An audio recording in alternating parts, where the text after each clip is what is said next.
You're listening to Midnight Whispers Stories. This channel is dedicated to true psychological horror. Calm, realistic stories built around silence, isolation, and places where nothing seems to happen. If you value long-form immersion, a consistent atmosphere, and stories that stay with you beyond a single listen, subscribe to Midnight Whispers Stories. Story 1. Street where no cars passed. I stood at the edge of Maple Drive for 11 minutes before I realized something was horrifying about the silence. Not a single car had passed. Not one. In a city of 2 million people, on a Tuesday afternoon, that should have been impossible. But there I was, watching an empty stretch of asphalt that seemed to swallow sound itself, and the longer I stood there, the more deliberate the silence felt. The road wasn't closed. No barriers, no signs, no orange cones. Just empty. Perfectly, unnaturally empty. My name is Derek Walsh. I am a meter reader for the power company, which means I spend my days walking neighborhoods most people never really see. The forgotten places, the spaces between.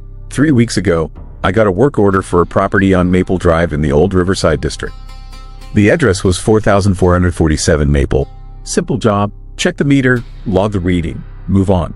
I had done this 1,000 times, but I had never been to Maple Drive before. The GPS took me there without issue.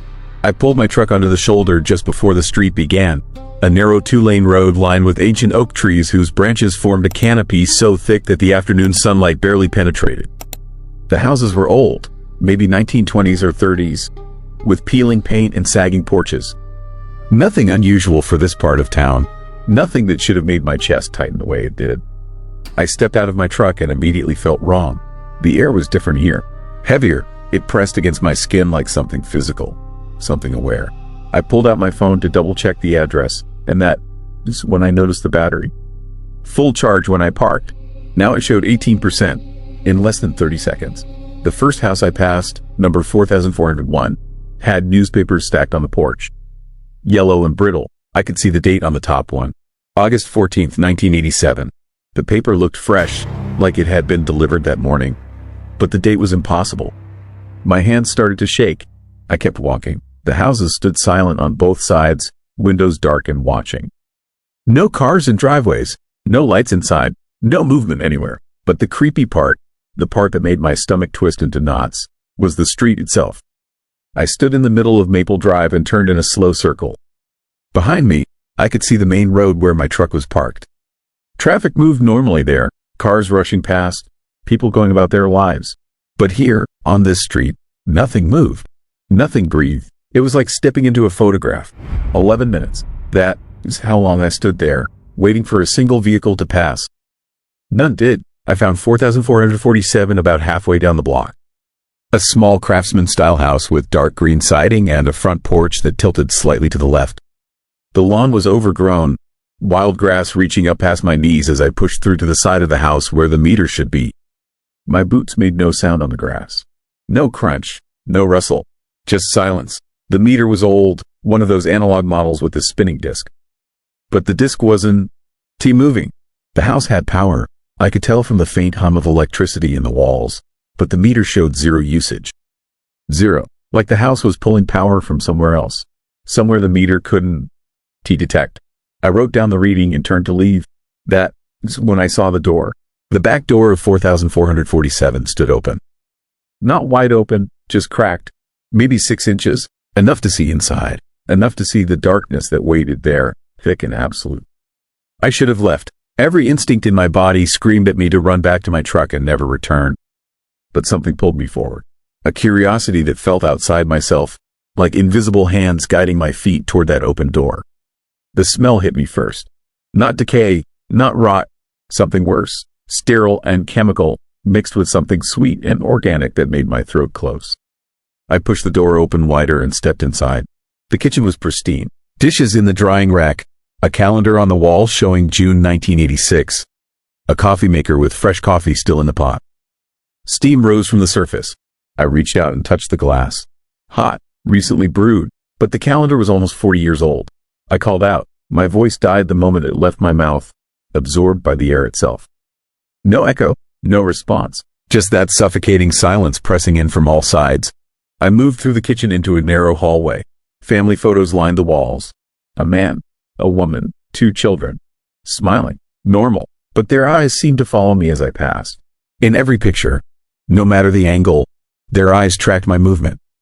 I stopped in front of one photograph. A family portrait taken in front of the same house.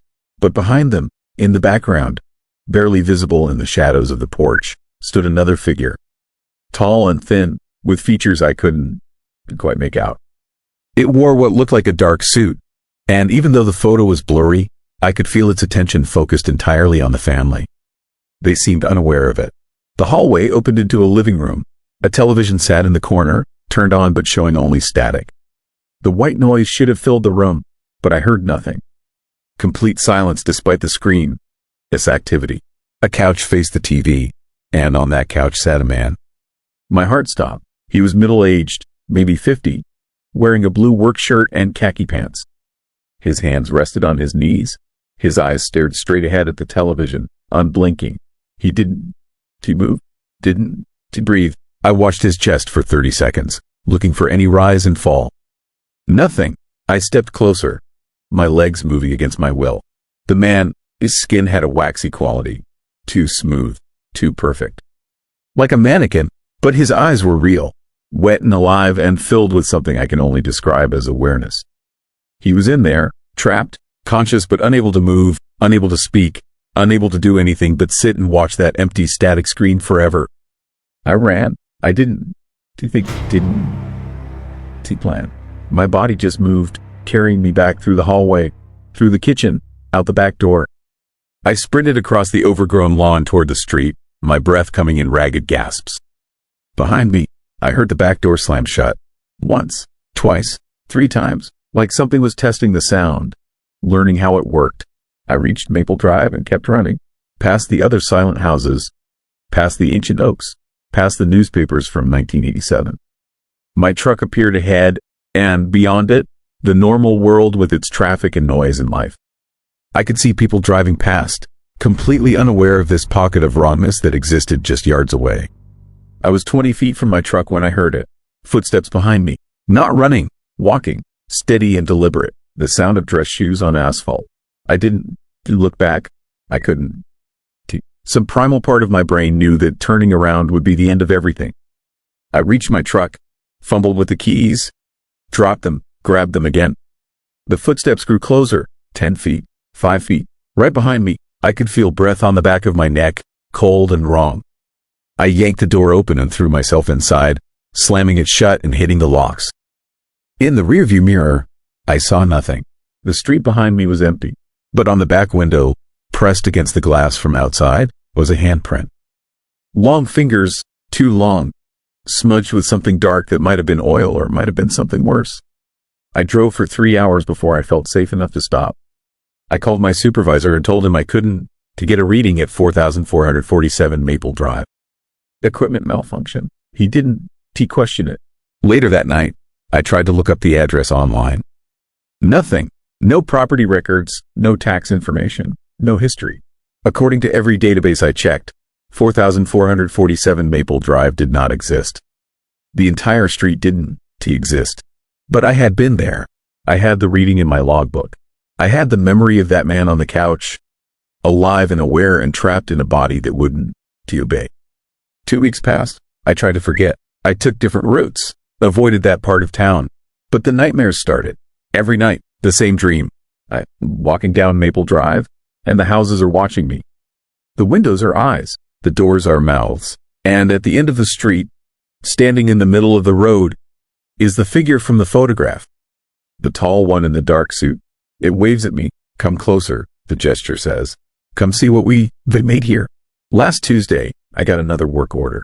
Different address, different part of town. But when I arrived, I found myself on Maple Drive again. Same houses, same silence. My GPS showed I was 15 miles away from Riverside. But there I was, standing at the edge of that cursed street. This time, I saw others. 3 people, scattered along the sidewalk, standing perfectly still. A woman in a jogging outfit, frozen mid-step.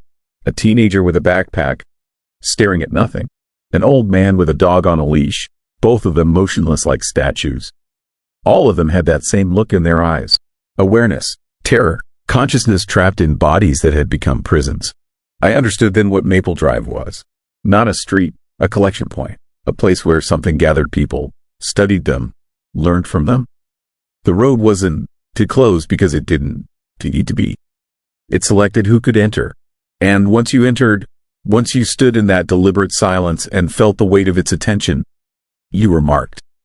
Tagged. The street knew you now. I am writing this from my apartment. It is 3 a.m. I haven't slept in 4 days. Every time I close my eyes, I'm back on Maple Drive. And tonight, when I looked out my window, I saw it. The street, impossible. But there, Maple Drive had appeared directly outside my building, replacing the parking lot. The oak trees, the old houses, the empty asphalt, and standing in the middle of the road, looking up at my window, was the figure in the dark suit. I can see it clearly now. Its face is smooth and featureless, like an unfinished sculpture. But I can feel its eyes on me, even though it has none. My door just unlocked. I didn't touch it. The deadbolt slid back on its own, and now the door is opening. Slowly, 1 inch at a time. The hallway outside is dark, but I can hear something in that darkness. Footsteps, dress shoes on hardwood, getting closer. The street where no cars passed has found me, and I finally understand the horrifying truth. It is not a place you visit. It is a place that visits you. Once they've been there, once you walked on that cursed asphalt and felt the weight of its attention, you belong to it. You read part of its collection now. The footsteps have reached my door. I can see a shadow stretching across my floor, tall and thin and wrong. In a moment, LLC, what has been following me? What has been waiting? And I'll join the others on Maple Drive, standing frozen and aware, trapped forever in the silence that swallows everything. If you, rereading this, if someone finds these words, stay away from empty streets. Stay away from places where the silence feels deliberate, because some roads don't lead anywhere. They just take. And once they have you, the only destination left is the endless, terrifying now of watching static on a screen you can never turn off. In a house time forgot, on a street where no cars will ever pass again. Story 2. Silence before midnight. I should have known something was wrong when the sound disappeared at 11:43. Not the lights. The lights stayed on in every window along Main Street, burning bright and steady like nothing had changed. But the noise, all of it, just stopped. The hum of traffic, the distant bark of a dog, even the wind through the cottonwoods went silent. It was like someone had pressed mute on the entire world. And I was the only one who noticed. I was driving through Millridge, Montana, a town so small it barely warranted a dot on the map. Population 312, according to the faded sign I had passed 20 minutes earlier. I had taken the back highway to avoid construction, one of those decisions that seems harmless until it becomes the worst choice of your life. My GPS had died 2 hours back, and my phone showed no signal. Just dark screen and that spinning wheel of death. The kind of technology failure that makes you realize how dependent you have become on devices that can abandon you without warning. The gas gauge was hovering near empty, that terrifying red zone that always appears faster than expected. I needed to stop, needed to fill up and maybe grab something hot to drink. The October air was cold enough to make my breath fog against the windshield, and the heater in my old pickup was barely functional. So when I saw the lights of Millridge ahead, scattered like stars across the black prairie, I felt genuine relief. That relief lasted exactly 17 minutes. I pulled onto Main Street just before 11:30. The town looked normal enough at first glance. A post office, a diner with a flickering neon sign that read Rosie is, a gas station with ancient pumps, a hardware store. Everything you would expect from a small American town that time had mostly forgotten. Cars were parked along the street. Porch lights glowed warm and yellow. A few storefronts still had their interior lights on, the way businesses do when they close up but leave something burning for security. But nobody was outside. Not a single person walking a dog or smoking a cigarette on their porch or saying goodnight to a neighbor. The sidewalks were empty. No movement behind any of the lit windows. No shadows passing across curtains. Just stillness and light, like a movie set waiting for actors who never arrived. I pulled into the gas station and killed the engine. The fluorescent lights above the pumps buzzed and flickered, casting everything in that sickly greenish glow that makes skin look corpse pale. I climbed out, stretching legs that had gone stiff from 5 hours of driving. The cold hit me immediately, sharp and biting, carrying the smell of dried grass and something else, something faintly sweet and rotten that I could not quite place. That was when I realized I could hear the buzz of the lights. And nothing else. I stood there beside my truck, keys still in my hand, listening to the absence of sound. No traffic on the distant highway. No television sets murmuring through open windows. No furnaces kicking on. No dogs. No crickets. No wind. The silence was so complete it felt physical, like pressure building inside my skull. My ears started to ring with it, that high-pitched tone you get in a soundproof room. I looked at my watch. 11:43. The town had gone quiet. Too quiet. Too early. Even small towns have some noise at midnight, some sign of life continuing behind closed doors. But Millridge felt like it had already shut down, like everyone had gone to bed hours ago or evacuated for something nobody had bothered to mention. Except the lights. The lights were still burning in every window, defying the eerie silence with their steady, unblinking glow. I tried the gas pump. It was locked. No power, no card reader, nothing. I walked to the station, this convenience store, but the door would not budge. Through the glass I could see aisles of snacks and a coffee machine, all illuminated by harsh fluorescent tubes. But the door was solid, locked from inside, and when I knocked, the sound seemed to die instantly, absorbed by the terrifying quiet around me. My heart was starting to beat faster now, that creeping fear that begins as unease and grows into something darker. I walked back to the street, my boots loud against the pavement, each footstep echoing wrong in the silence. I looked up and down Main Street, searching for any sign of movement, any indication that people actually lived here. Nothing. I decided to try the diner. Maybe someone was still cleaning up, getting ready to close. Maybe they could tell me what was happening, why the town felt like it had been abandoned in the middle of an ordinary night. The neon sign flickered as I approached, making the shadows jump and twist. Through the windows I could see booths with red vinyl seats and a counter with stools. The lights were on. Coffee pots sat on the warmers. But nobody was inside. I pulled on the door. Locked. I knocked, harder this time, almost pounding. The sound should have carried, should have brought someone to investigate. But it just disappeared into the silence, swallowed up like everything else. I pressed my face to the glass, cupping my hands around my eyes to see better. That was when I noticed the coffee in the pots was still steaming. Fresh, like someone had just brewed it and walked away. The unease in my gut twisted into something sharper. Fear, real fear. I stepped back from the diner and looked around. Every building on the street had lights on. Every single one. Houses, shops, the post office, everything. But no people, no sounds, no life. Just electric light burning in empty spaces, creating the illusion of occupancy while the reality underneath was something else entirely. Something wrong. I pulled out my phone again, desperate now. Still no signal. I tried to restart it, tried everything, but the screen just showed that spinning wheel, mocking me with its uselessness. I was alone in a town that should not be this quiet, this empty, this disturbing. And I had no way to call anyone, no way to explain what I was experiencing. That was when I heard the whisper. Not a voice exactly, more like the memory of a voice, barely audible, coming from everywhere and nowhere. It sounded like words, but I could not make them out, could not grasp what they were trying to say. The whisper seemed to move through the air like smoke, twisting and fading before I could understand it. My skin went cold. Every instinct screamed at me to get back in my truck and drive, to leave this horrifying place behind and not look back. But I could not without gas, and something else kept me rooted there, some terrible curiosity, the need to understand what was happening. Because towns do not just empty out at midnight with all their lights still on. People do not vanish and leave coffee brewing and cars parked and doors locked from the inside. This was not normal. This was not explainable. This was a nightmare taking shape around me. I started walking down Main Street, checking each building, looking for any sign of life. The hardware store, empty. The pharmacy, empty. A small insurance office, empty. All with lights on, all locked, all silent. The whisper followed me, growing louder, becoming almost words but never quite reaching comprehension. It felt like the sound was coming from the town itself, from the buildings and the street and the very air I was breathing. Then I saw the church. It sat at the end of Main Street, a white wooden structure with a tall steeple and a cross that should have been visible from anywhere in town. But somehow I had not noticed it until now, had not seen it when I first drove in.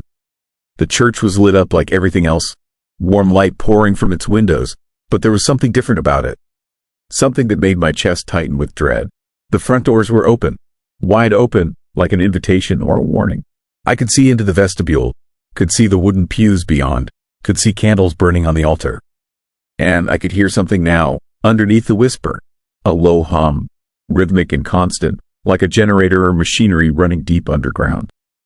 I should have run. Every rational part of my brain was screaming at me to get in my truck and coast on fumes until I reached the next town, even if I had to walk the last 10 miles. But my feet carried me toward that church, drawn by something I did not understand, compelled by the horrifying need to know what was waiting inside. The whisper grew louder with each step. Now I could almost make out words. Names, maybe, or warnings. The sound wrapped around me like invisible hands, pulling me forward, guiding me toward those open doors. The hum beneath it grew deeper, resonating in my chest, vibrating through my bones. I reached the steps, 6 wooden steps leading up to the entrance.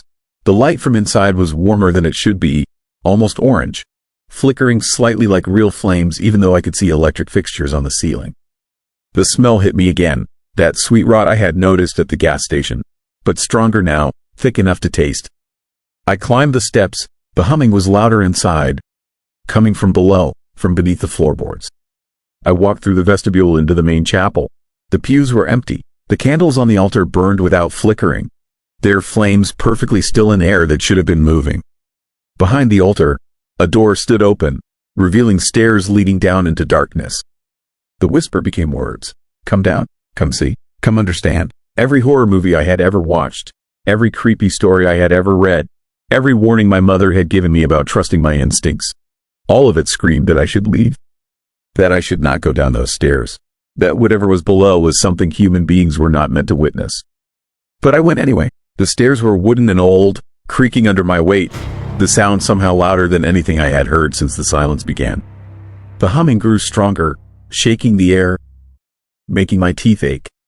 The smell of rot intensified, mixed with something metallic, like blood or rust.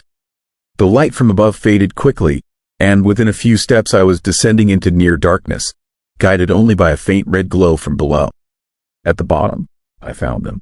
The entire town, 312 people, standing in the church basement, arranged in perfect rows, faces tilted upward toward the ceiling, eyes open but seeing nothing.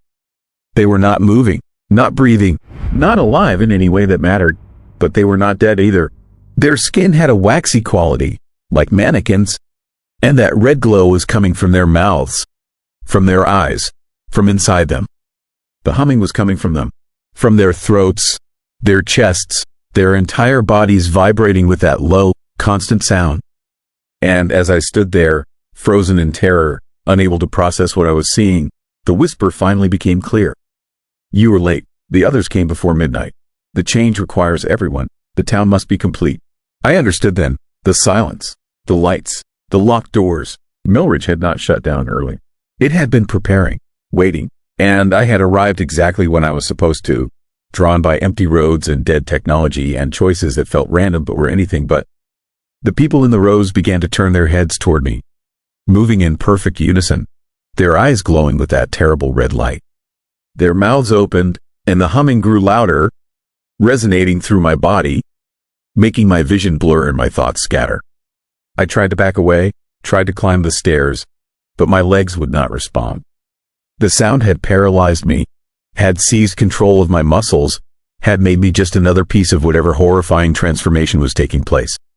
I felt the warmth start in my chest, spreading outward, changing me, making me part of the town, part of the collective, part of something that had replaced 312 people with hollow shells filled with red light and endless humming. My mouth opened against my will. The sound came out, joining the chorus, becoming part of the terrible music that pulsed through the basement. The last thought I had as myself was simple and chilling. How many other towns are like this?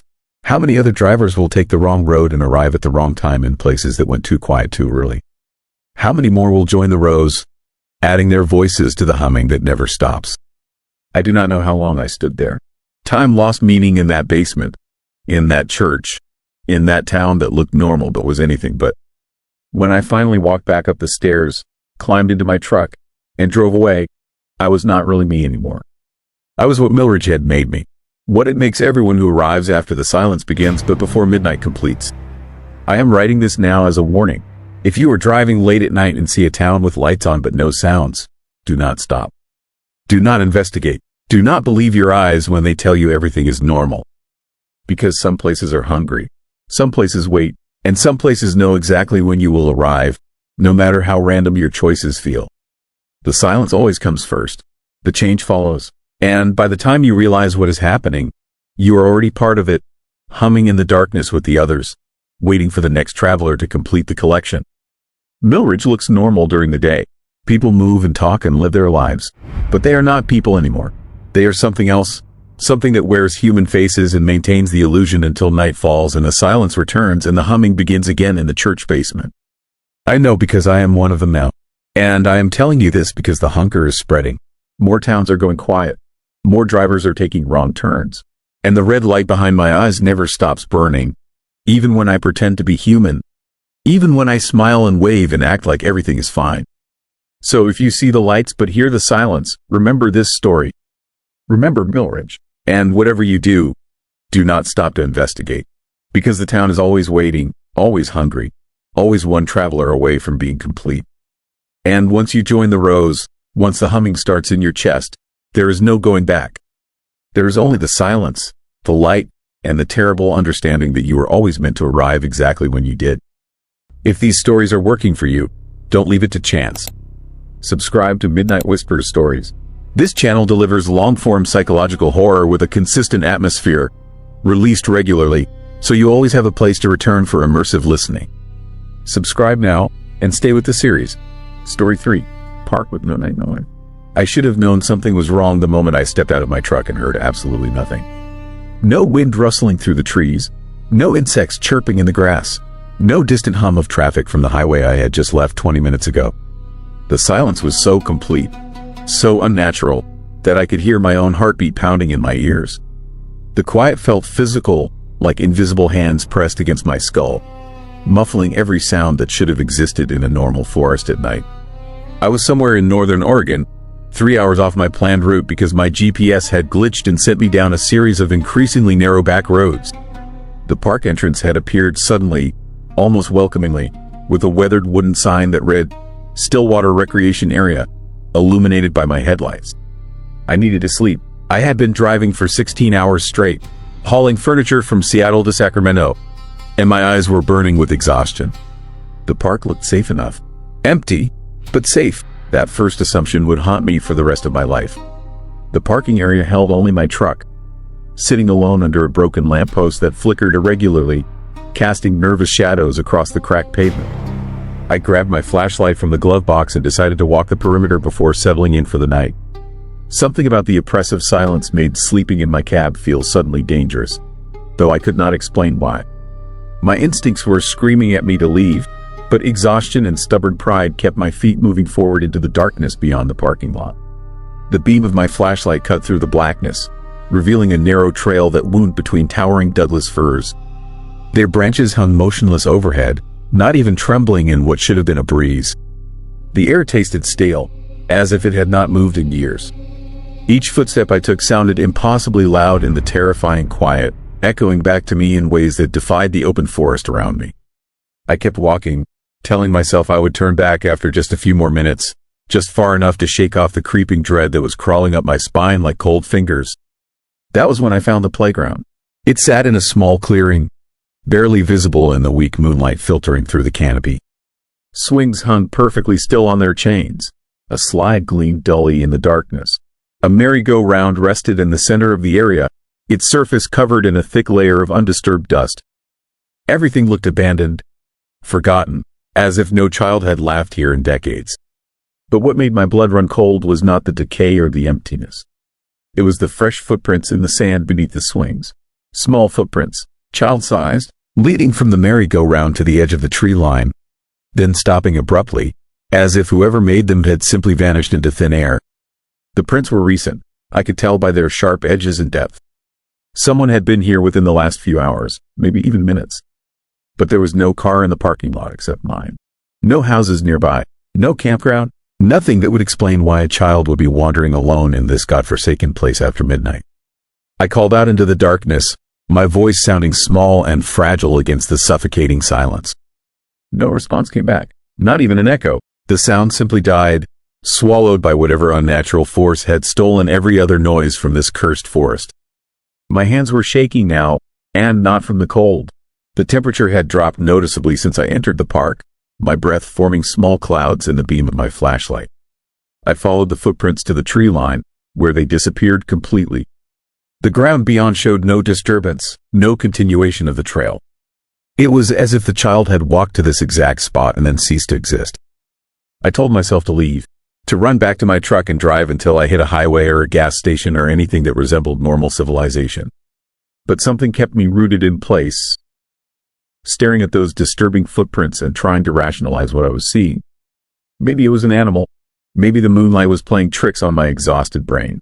Maybe I was so tired that I was hallucinating the entire scenario. Then I heard it, the only sound I had encountered since entering the park. A child. Its laughter, distant and distorted, coming from somewhere deep in the forest behind me. Every hair on my body stood straight up. The laughter was wrong in ways I struggled to process. Too slow, like an old recording played at half speed. Too hollow, lacking the warmth that should accompany genuine joy. It drifted through the trees for perhaps 10 seconds before cutting off abruptly, leaving behind a silence that felt even more oppressive than before. My flashlight beam trembled as I swung it toward the source of the sound, illuminating nothing but endless trees and shadows that seemed to shift and breathe in the periphery of the light. I started backing toward the parking lot, keeping my flashlight trained on the forest, half expecting something to emerge from between the trunks. My breathing had become rapid and shallow, panic beginning to override the exhaustion that had brought me to this nightmare place. The trail beneath my feet felt longer than I remembered, stretching impossibly as if the forest itself was growing to prevent my escape. That was when I noticed the swings moving, just slightly, back and forth, in perfect rhythm despite the complete absence of wind. The chains creaked softly, the first natural sound I had heard since arriving. But there was nothing natural about the way they moved, perfectly synchronized, as if invisible children sat upon them, pumping their legs in unison.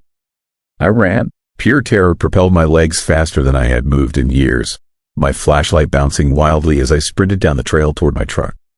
Branches that I did not remember being so close grabbed at my jacket and scratched my face.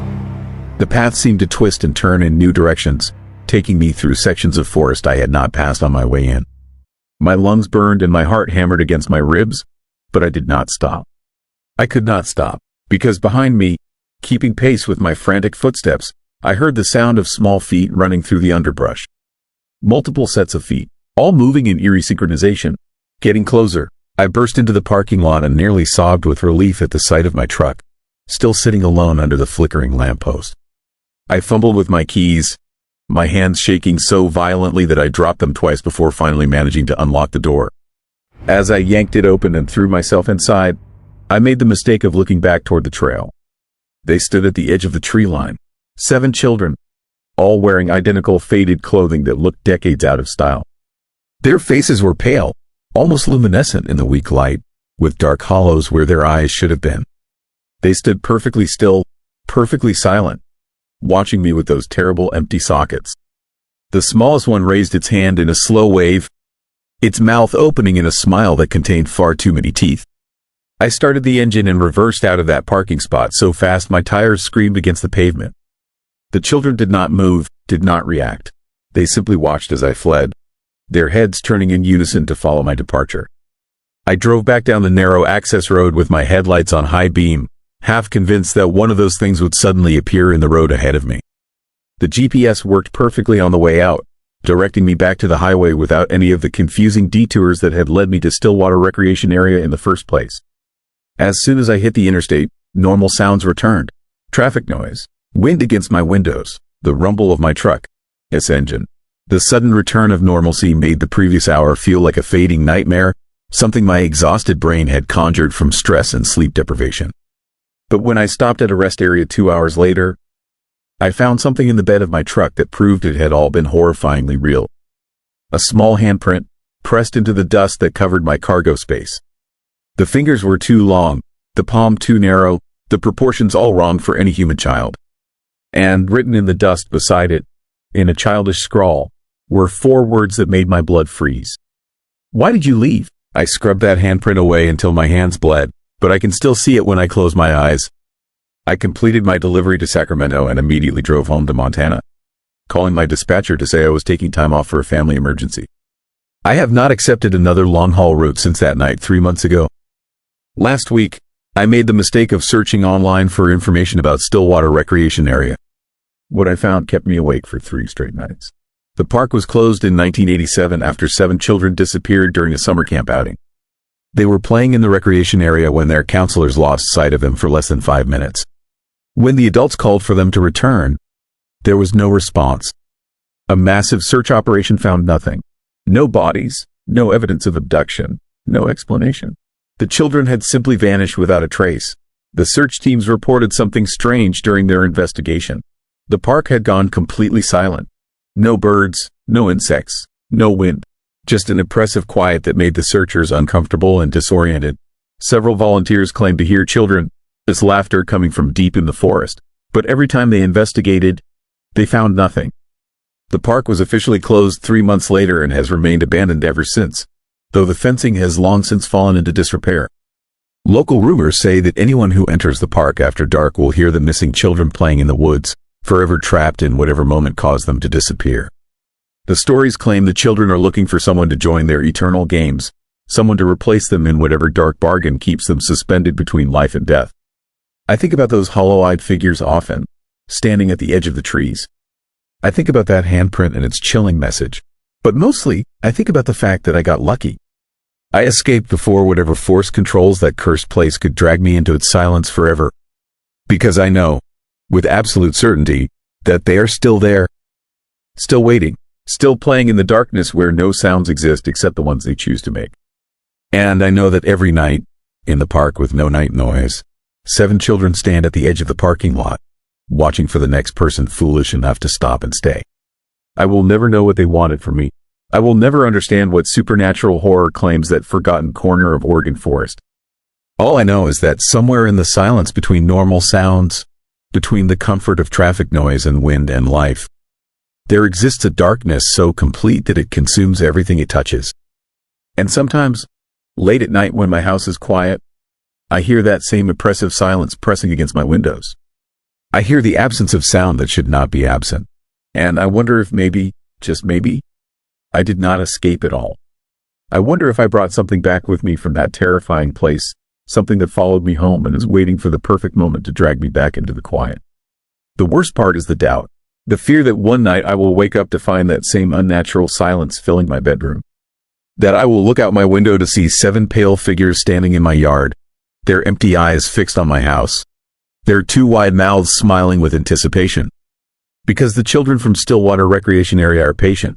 They have waited for decades in their haunted playground, trapped in an endless night where nothing makes noise except their hollow laughter. What are a few more months to creatures that exist outside of normal time? I sleep with every light in my house on now. I keep music playing constantly, unable to bear even a moment of quiet.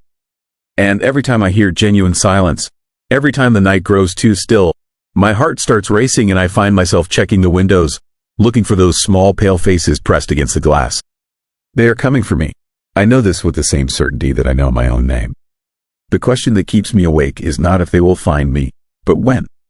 And what will happen when the silence finally swallows me whole and I join those 7 children in their eternal games, forever playing in the park with no night noise, waiting for the next victim to stumble into our trap. The only question that matters is this: will you hear us when we call your name? Story 4. Street that forgot how to end. I need you to understand something before I tell you what happened on Millbrook Lane. Some places in America are not meant to be found. They exist in the cracks between exits on forgotten highways, waiting for someone to make the wrong turn at the wrong time. I made that turn 3 weeks ago, and I still do not know if I ever really left. The GPS died first. That should have been my warning. One moment it showed me 12 miles from the next town. The next it flickered to static and went dark. My phone followed seconds later, the battery draining from 60% to nothing in the time it took me to blink. The highway stretched ahead through thick Virginia pine, the kind of road that sees maybe 5 cars a day, and the sun was dropping fast behind the trees. That is when I saw the exit. No sign marked it, just a crumbling off-ramp that curved into shadow. My headlights caught something metallic glinting in the ditch, probably an old guardrail, but in that fading light it looked like teeth. I should have kept driving. Every instinct screamed to keep my foot on the gas and push through to the next town. But my tank was nearly empty, and the last gas station sat 40 miles behind me. The road beyond the exit wound through forest so dense the daylight barely penetrated. My headlights carved a tunnel through darkness that felt wrong, too thick, like it had weight. The trees pressed close on both sides, their branches forming a canopy that blocked out the sky. No animals moved in the underbrush. No birds called, just silence, heavy and waiting. Then the trees broke, and Millbrook Lane appeared. The street looked perfectly normal at first glance. 20 houses lined both sides, neat little ranches and colonials with aluminum siding and brick facades. American flags hung limp on a few porches. Mailboxes stood at attention along the curb. Porch lights glowed yellow in the gathering dusk. It could have been any suburban street in any small town across the country. But nothing moved. I pulled my car to the curb and killed the engine. The silence that rushed in felt suffocating. No dogs barked, no children played, no television sounds drifted from open windows. The porch lights burned bright, but the houses behind them sat dark and still. Every curtain stayed closed. Every door remained shut. I sat there for 5 minutes, watching, waiting for any sign of life. A car to pull into a driveway. A person to walk their dog. A curtain to twitch. Nothing. The street existed in perfect, terrifying stillness. The hair on my neck stood up.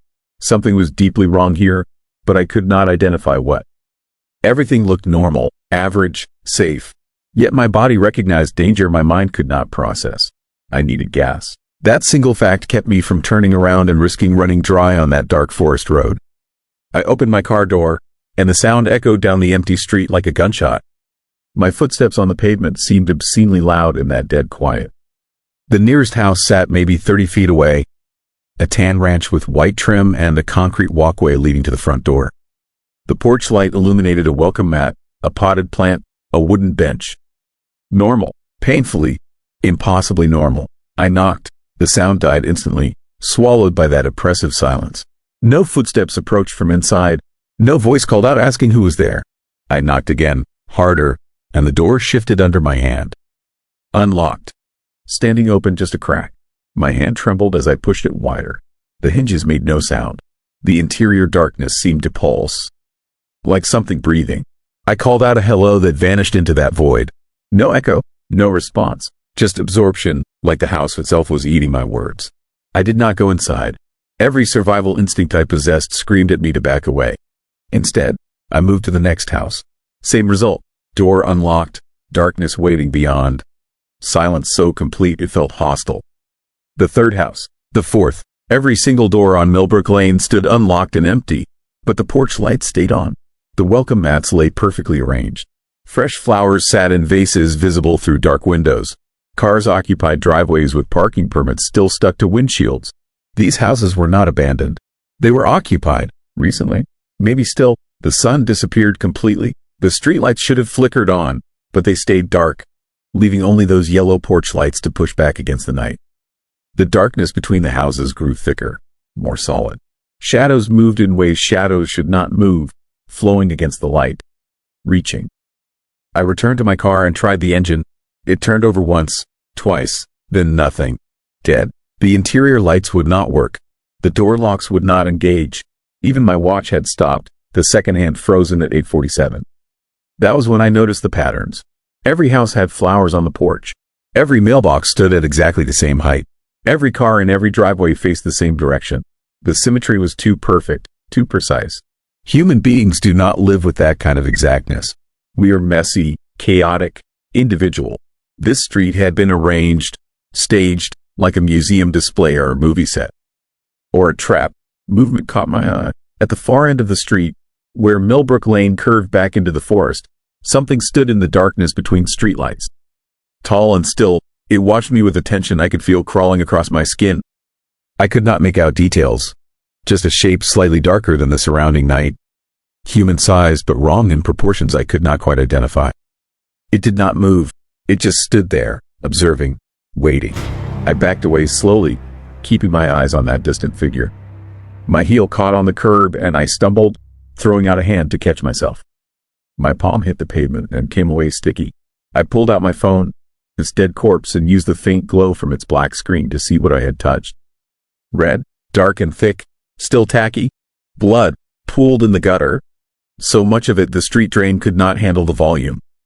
I ran, not back to my useless car, but toward the houses, looking for any way out, any explanation.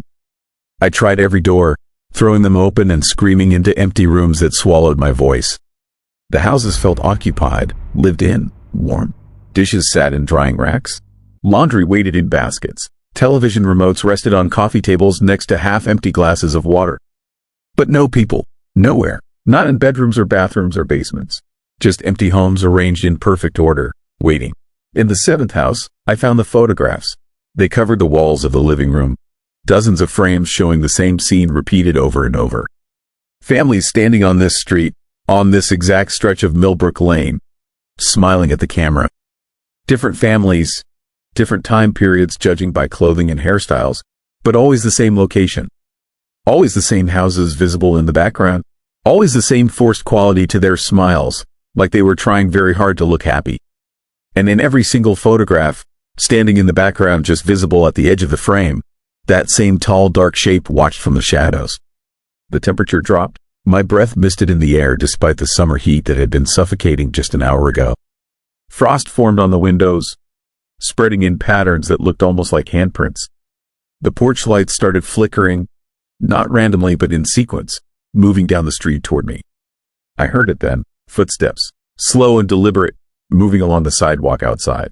Multiple sets, all walking in perfect unison, all headed in my direction. I crept to the window and looked out through a gap in the curtains. They came from every house simultaneously. People dressed in normal clothes, jeans and t-shirts and sundresses, walking down their front paths to the sidewalk. They moved in eerie synchronization, every step matching, every movement identical. Their faces stayed blank, expressions empty of anything human, and they all walked toward the house where I hid. I ran for the back door, exploding out into a yard that should have had a fence but instead opened directly into dense forest. The trees stood closer than seemed possible, their trunks twisted and wrong. I plunged into the darkness anyway, branches tearing at my clothes and face, roots reaching up to trip me. The forest was not real. I understood that within minutes. The trees repeated in impossible patterns. The same fallen log appeared 3 times.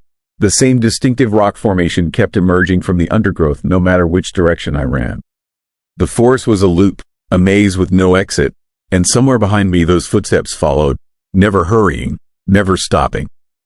I do not know how long I ran through those nightmare woods. Time felt broken, stretched and compressed simultaneously. Eventually I stumbled out onto pavement and found myself back on Millbrook Lane. But it had changed. More houses now, 40 instead of 20, stretching in both directions as far as I could see. More porch lights glowing, more dark windows watching, and standing in front of every single house, those blank-faced people waited, turned toward me, motionless. The figure at the end of the street had moved closer. I could see it better now, and I wished desperately that I could not. Impossibly tall, impossibly thin. It wore the shape of a man the way a child wears a Halloween costume. Not quite right. Proportions wrong. Movements jerky and uncertain. Its face remained in shadow, but I felt its attention like ice water in my veins. It raised one too long arm and pointed at an empty house. A house that had not existed moments before, appearing between 2 others like it had always been there. The front door stood open. Yellow light spilled out onto the porch. I could see inside this time, see a living room with a couch and a television and family photos on the walls. Photos of me, in a house I had never seen, with a family I did not have, standing on this street, smiling that same forced smile. The people on the sidewalk started walking again, closing in from all sides. Their footsteps echoed in perfect unison, a sound like a heartbeat, steady and inevitable. The figure at the end of the street moved forward, and I finally understood. Millbrook Lane was not a place people left. It was where they stayed, forever arranged in perfect suburban order, living in houses that were not houses, playing in a life that was not life. How many had made the same wrong turn I did? How many had seen the same exit, the same false promise of safety? I bolted for my car one last time. The engine turned over on the first try, roaring to life like it had never been dead. I threw it in drive and floored the gas pedal. The tires screamed. The car shot forward. The street stretched ahead of me, impossibly long, houses flashing past on both sides. I pushed the speedometer past 70, past 80, past 90. The street kept going, more houses appearing, more porch lights, more empty driveways. Then, suddenly, trees. The forest closed in and the pavement turned to dirt and my headlights caught the gleam of a metal highway sign. I burst out onto the road I had left, the normal highway, and the GPS flickered back to life showing me 5 miles from the nearest town. I did not stop driving until I reached a truck stop 3 states away. I sat in the fluorescent lights surrounded by normal people eating normal food, and I tried to convince myself it was over. But sometimes, late at night when I am driving home, I see exits that are not on any map. Roads that curve away into darkness that feels too thick. Streets lined with houses where porch lights glow but nothing moves. And I wonder how many more streets like Millbrook Lane exist, hidden in the spaces between, waiting for someone to make that one wrong turn. I wonder how many people are living there right now, arranged in perfect order, smiling their forced smiles. And I wonder if somewhere, in a house that appeared just for me, my photo still hangs on the wall, waiting for the day I finally come home. Story 5. Stoplight that never changed. I sat at that red light for 47 minutes before I understood something was terribly wrong. The highway stretched empty in both directions. No cars, no headlights cutting through the darkness. Just me, my idling engine, and that single traffic light suspended over the intersection, glowing red against the Nevada desert sky. The clock on my dashboard read 3:17 in the morning. I had been driving for 6 hours straight, trying to make it to my brother's place in Reno before sunrise. The caffeine had stopped working 2 hours ago, but I kept pushing. That was my first mistake. The light stayed red. I waited because this is what you do. You follow the rules even when nobody is watching. But as the minutes crawled past, a creepy sensation started building in my chest. Something about the silence felt wrong. Not peaceful, wrong, like the world had stopped breathing. I looked around the intersection. 4 roads met here in the middle of nowhere. No buildings, no gas stations, just cracked asphalt, scrub brush, and that single light hanging overhead. The red glow painted everything in shades of blood. My hands gripped the steering wheel tighter. The leather was slick with sweat despite the cold desert air seeping through my vents. At minute 23, I considered running it, just pressing the gas and leaving this unsettling place behind. But something stopped me. Call it instinct, call it fear. I waited longer than necessary. The silence made leaving feel like a mistake. It's when I noticed the pattern. The light wasn't just staying red. It was pulsing, very slightly, growing brighter, then dimmer, in a rhythm that felt almost organic.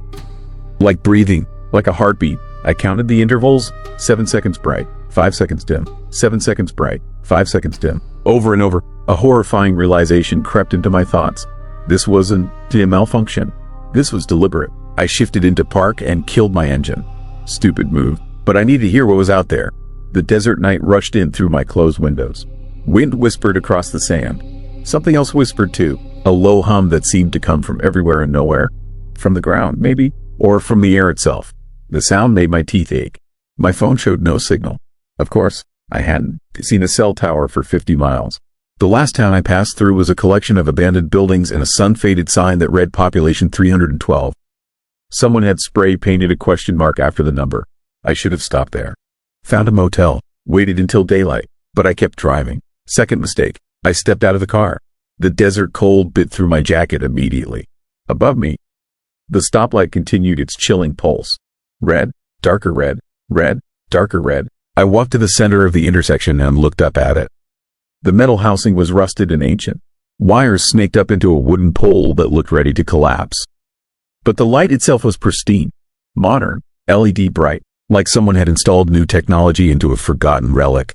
Beneath my feet, the pavement felt strange. I knelt down and ran my hand across the surface. The asphalt was warm, not sun warm. This was 3 in the morning in November. The ground should have been freezing, but heat radiated up through the road like something beneath it was burning.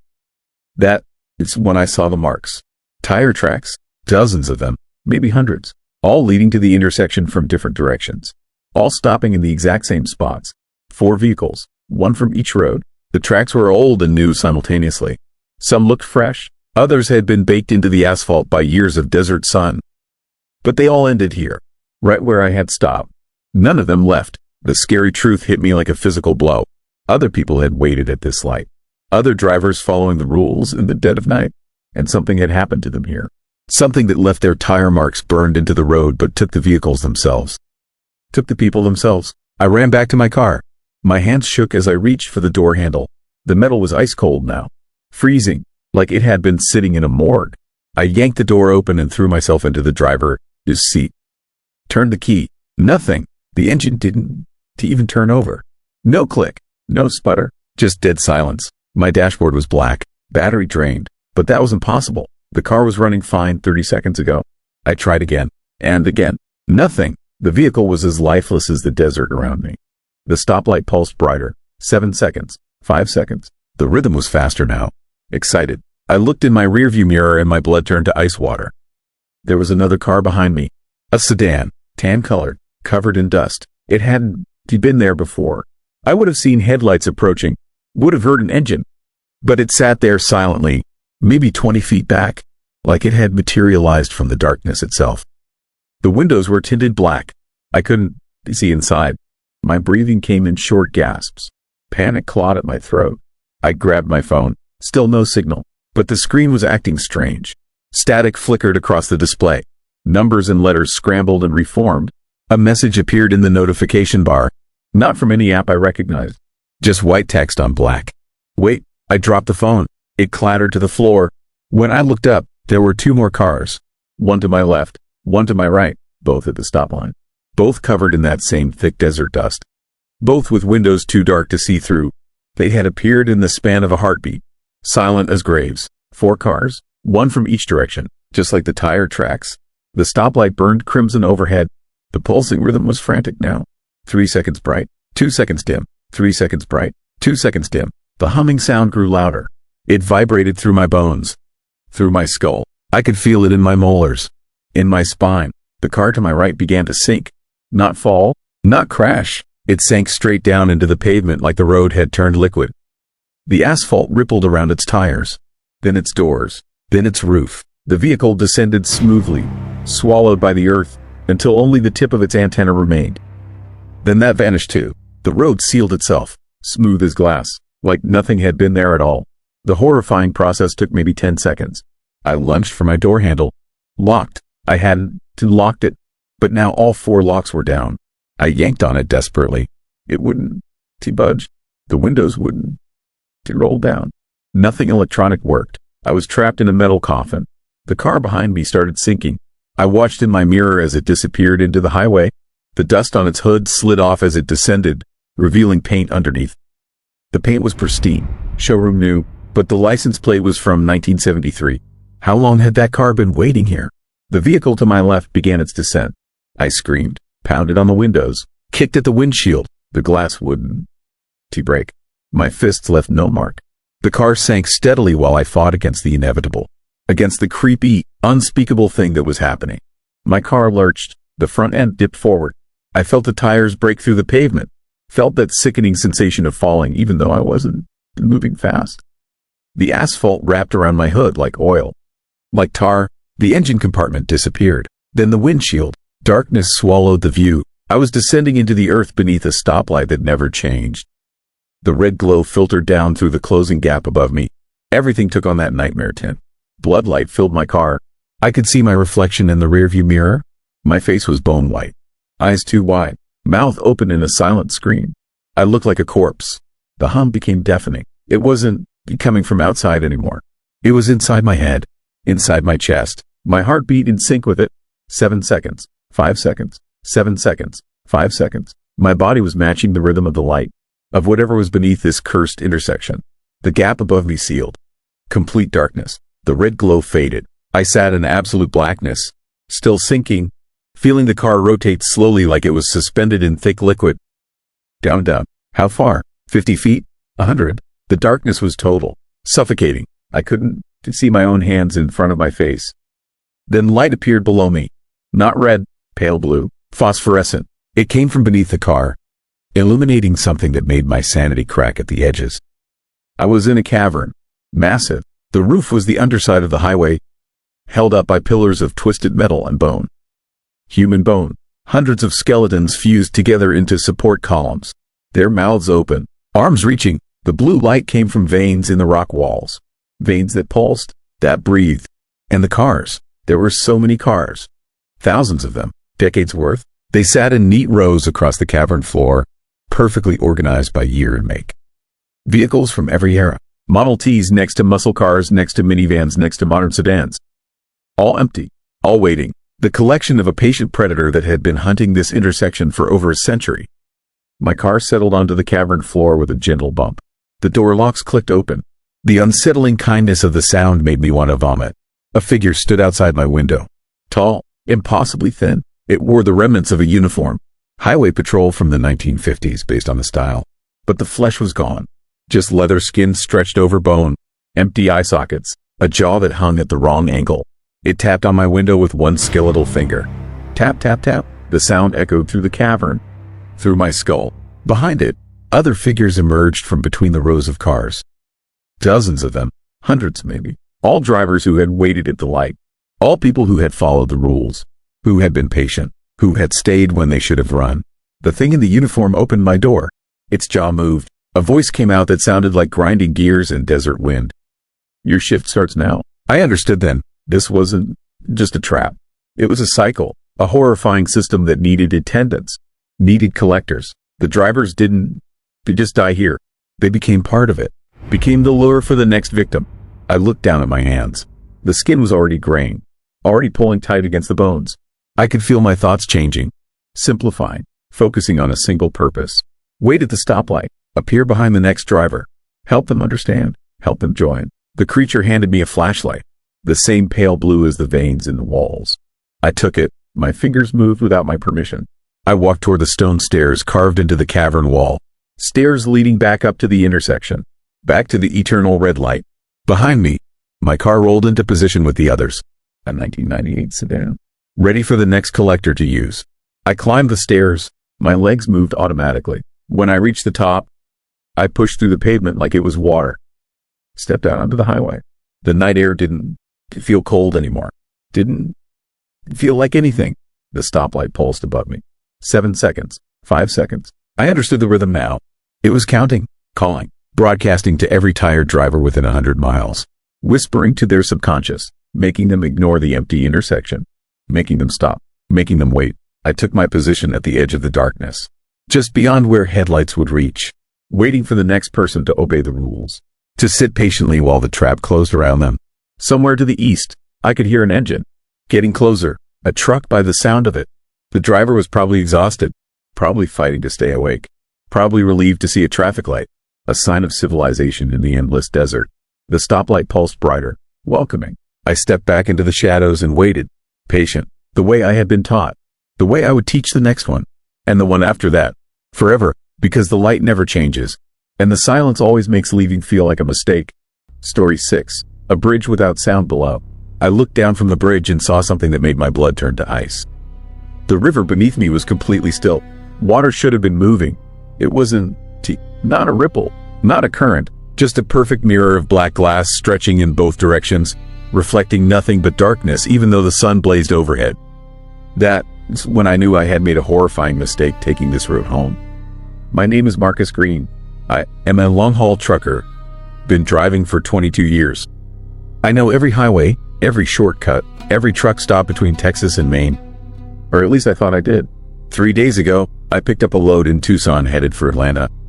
Simple run. I had driven it 100 times, but somewhere in Louisiana, around 2 in the morning, my GPS glitched. The screen flickered, then showed a route I had never seen before. Highway 77 to County Road 449, then across something called Whisper Bridge. I should have ignored it, should have stuck to the interstate, but I was running behind schedule, and the GPS promised I would save 90 minutes. 90 minutes meant the difference between making my delivery window and losing a contract. So I took the exit. The road was narrow, barely 2 lanes, cutting through dense Louisiana swamp. Spanish moss hung from cypress trees like funeral shrouds, and the headlights of my rig seemed to die just a few feet ahead, swallowed by a darkness that felt solid.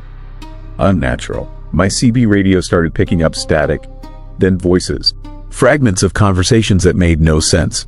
A woman repeating coordinates, a child singing something in a language I didn't recognize. A man screaming about the water, Then the road opened up, and I saw the bridge. Whisper Bridge stretched across what my map called the Terrebonne River, but the structure looked wrong from the moment I laid eyes on it. It was old, maybe 100 years, made of rusted iron and rotting wood planks.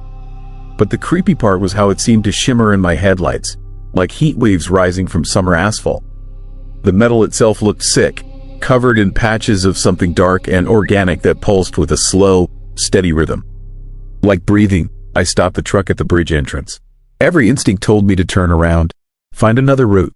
But behind me, the road had changed. Where there should have been pavement and swamp, I saw only fog, thick and white and impenetrable, rolling toward my truck like something alive. It moved with purpose, with intent. I could either drive forward across the bridge or wait for that fog to reach me. And something about that fog made my skin crawl. Something in the way it moved, like it was searching. I put the truck in gear and started across. The planks groaned under the weight of my rig. Some cracked, and I could see through the gaps to the river below. That is when I first noticed the water wasn't moving. No current, no flow, just that perfect, terrible stillness. I tried not to look down, focused on the road ahead. The bridge was maybe 200 yards long. At 30 miles per hour, I would be across in less than a minute. But the bridge kept going. I drove for 5 minutes, then 10. The far end never got closer. It stayed the same distance away, like I was on a treadmill, moving but going nowhere. My fuel gauge started dropping. Fast. A quarter tank gone in minutes. The temperature gauge climbed into the red. The engine began making sounds it shouldn't make, grinding and knocking like something was coming apart inside. That is when I saw the people. They stood along the sides of the bridge, spaced maybe 20 feet apart. Men, women, children. All of them facing the water, all of them perfectly still. They wore clothes from different eras. A woman in a 1950s dress, a man in coveralls that looked Depression era, a little girl in something Victorian. None of them moved, none of them breathed, but their eyes tracked my truck as I passed, following the movement without their heads turning. I counted 37 people before I stopped counting. The fog I had seen behind me was now ahead, rolling across the far end of the bridge. I was trapped between two walls of that seeking whiteness, confined to this endless span over motionless water. My hands shook on the wheel. The cab of my truck felt smaller, the ceiling pressing down, the walls closing in. The air grew thick and hard to breathe, like I was underwater despite being 50 feet above the river. Then the bridge started talking. Not words exactly, more like whispers layered over whispers, hundreds of voices all speaking at once just below the threshold of understanding. They came from the metal, from the wood, from the still water below. I could almost make out what they were saying. Almost. Every time I got close to understanding, the words would slip away, leaving only an unsettling impression of need. Hunger, loneliness. The bridge wanted something, and it had been waiting a very long time. I looked in my side mirror and saw that the people were walking now. Slowly, all of them moving toward my truck. Their movements were synchronized, like puppets on the same string. They didn't blink. They didn't show any expression. Just that terrible, focused advance. My phone rang. I grabbed it without thinking. The screen showed my own number calling me. I answered, heavy breathing on the other end. Wet and labored. Then my voice, but wrong. Distorted. Speaking words I had never said. Turn off the engine. Step outside. Join us in the watching. The water needs witnesses. I threw the phone out the window. It hit the bridge and shattered, but I could still hear my voice coming from the pieces, repeating the same horrible invitation over and over. The engine died. Just quit. No sputter. No warning. 1 second running. The next dead. My truck rolled to a stop in the exact center of the bridge. The silence that followed was absolute. No wind. No crickets. No sound from the swamp. Just that suffocating quiet that pressed against my eardrums like hands. I tried to restart the engine. Nothing. Not even a click. The battery was dead. Everything was dead. My watch had stopped. My backup phone wouldn't turn on. Even my flashlight just clicked uselessly when I pressed the button. The people were closer now. I could see their faces in detail. Their skin had a waxy quality, like melted candles. Their eyes were too wide, too aware, and their mouths were open, stretched in expressions that might have been screams frozen in time.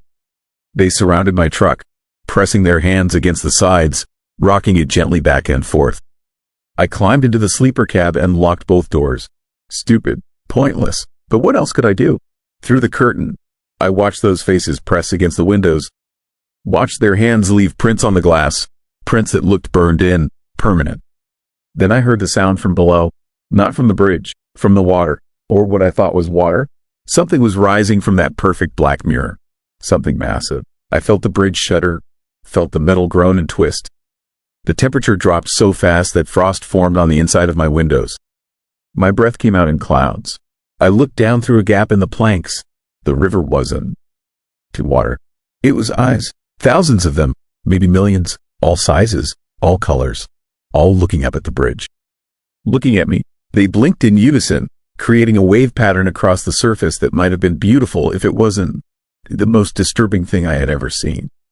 And beneath those eyes, in the depths where water should have been, I saw movement. Shapes, forms that had too many limbs, too many joints, geometries that hurt to perceive. The whispers grew louder. I understood them now. The bridge wasn't a bridge. It was a lid, a seal, and the things below, the nightmare entities swimming in that ocean of watching eyes, had been trapped there for longer than human memory. They needed someone to open the lid. They needed permission, invitation. They needed someone to say yes. The people surrounding my truck began to speak, all of them at once, in perfect synchronization. Say yes, say yes, say yes. Their voices were my voice. All of them speaking with my exact tone, my exact inflection. Like they had learned me, copied me, become me. I covered my ears, but the sound came from inside my head now. Say yes. The bridge would let me go. The engine would start. I could drive away. All I had to do was say one word. I don't. Do you know how long I lasted? Hours, maybe, or minutes. Time felt broken on that bridge, stretching and compressing like something elastic. But eventually, my mouth opened. I felt the word forming on my lips. The relief it would bring. The release. It's when I remembered something. A story my grandfather told me when I was a kid. He was a trucker too. Back in the 60s, he told me about a bridge in Louisiana that vanished every few years. It would appear on maps, on GPS, lure people in, and those people were never seen again. He said the old Cajun folks had a name for it. Le Pont des Murmures, the Bridge of Whispers. He said if you ever found yourself on a bridge over still water, you had to stay silent no matter what. Because the moment you spoke, you gave the bridge what it needed. Your voice, your identity, your permission to take everything you were and add it to the collection. I bit down on my tongue. Hard. The pain cleared my head. Blood filled my mouth, but I didn't make a sound. Didn't scream. Didn't speak. The people outside began to pound on the truck, their movements becoming frantic, desperate. The bridge started to shake, the metal shrieking. Cracks appeared in the planks. The eyes below churned and roiled. Then everything stopped. The people were gone. The shaking ceased. I looked out the window and saw dawn breaking over the swamp. The water beneath the bridge was moving again, flowing like normal water should. I could hear birds, crickets, the ordinary sounds of morning. My engine started on the first try. I drove off that bridge going 70 miles per hour and didn't slow down until I hit the interstate. When I looked in my rearview mirror, the bridge was gone. Just empty swamp and a river that flowed east toward the Gulf. But not the same. Every mirror I look into shows someone standing behind me. Different people, the ones from the bridge. They watch me, wait, and at night, when I'm alone in my truck, I hear the whispers. They read patient. They tell me I can stay silent forever. Eventually, I'll speak in my sleep, or cry out from a nightmare, or answer a phone without thinking. And when I do, the bridge will find me again. Not in Louisiana, not on any map. It will appear wherever I am, because I've been marked now. Tagged. I stood on the bridge and refused the invitation. But that doesn't mean I'm free. It just means I'm interesting. Something to pursue. Something to collect. 3 nights ago, I pulled into a rest stop in Tennessee. When I woke up at dawn, my truck was parked on a bridge. A different bridge, but I recognized the signs. The still water below. The people standing along the rails. The fog closing in from both ends. I'm writing this on my phone before the battery dies. If you, a trucker, if you drive the back roads, watch your GPS. If it shows you a shortcut, you don't to recognize. Don't to take it. If you find yourself on a bridge over water that doesn't to move, stay silent. Don't to speak. Don't to make a sound. Because the things below are always listening, always waiting, and they have all the time in the world to make you say yes. Story 7. Lot where sound goes to die. The parking lot swallowed my footsteps whole. I noticed it immediately when I stepped out of my car at the Desert Star Motel, somewhere off Interstate 40 in the middle of New Mexico darkness. My boots hit the asphalt and made no sound.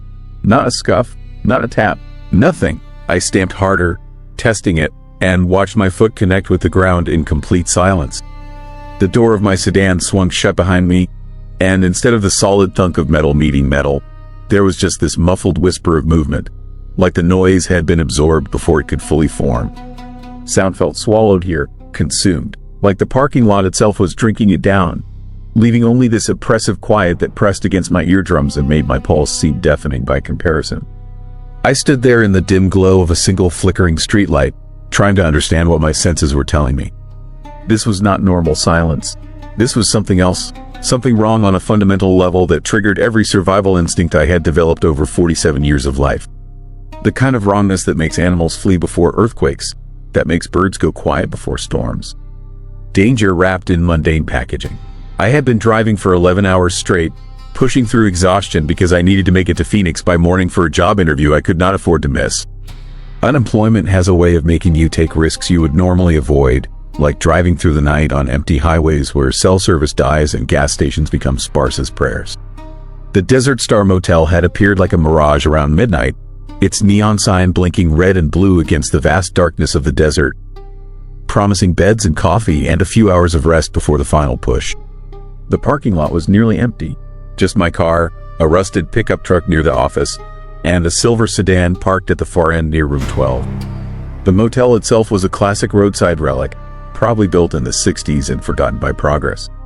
Single story, 20 rooms in a straight line, each door painted turquoise and numbered in fading gold.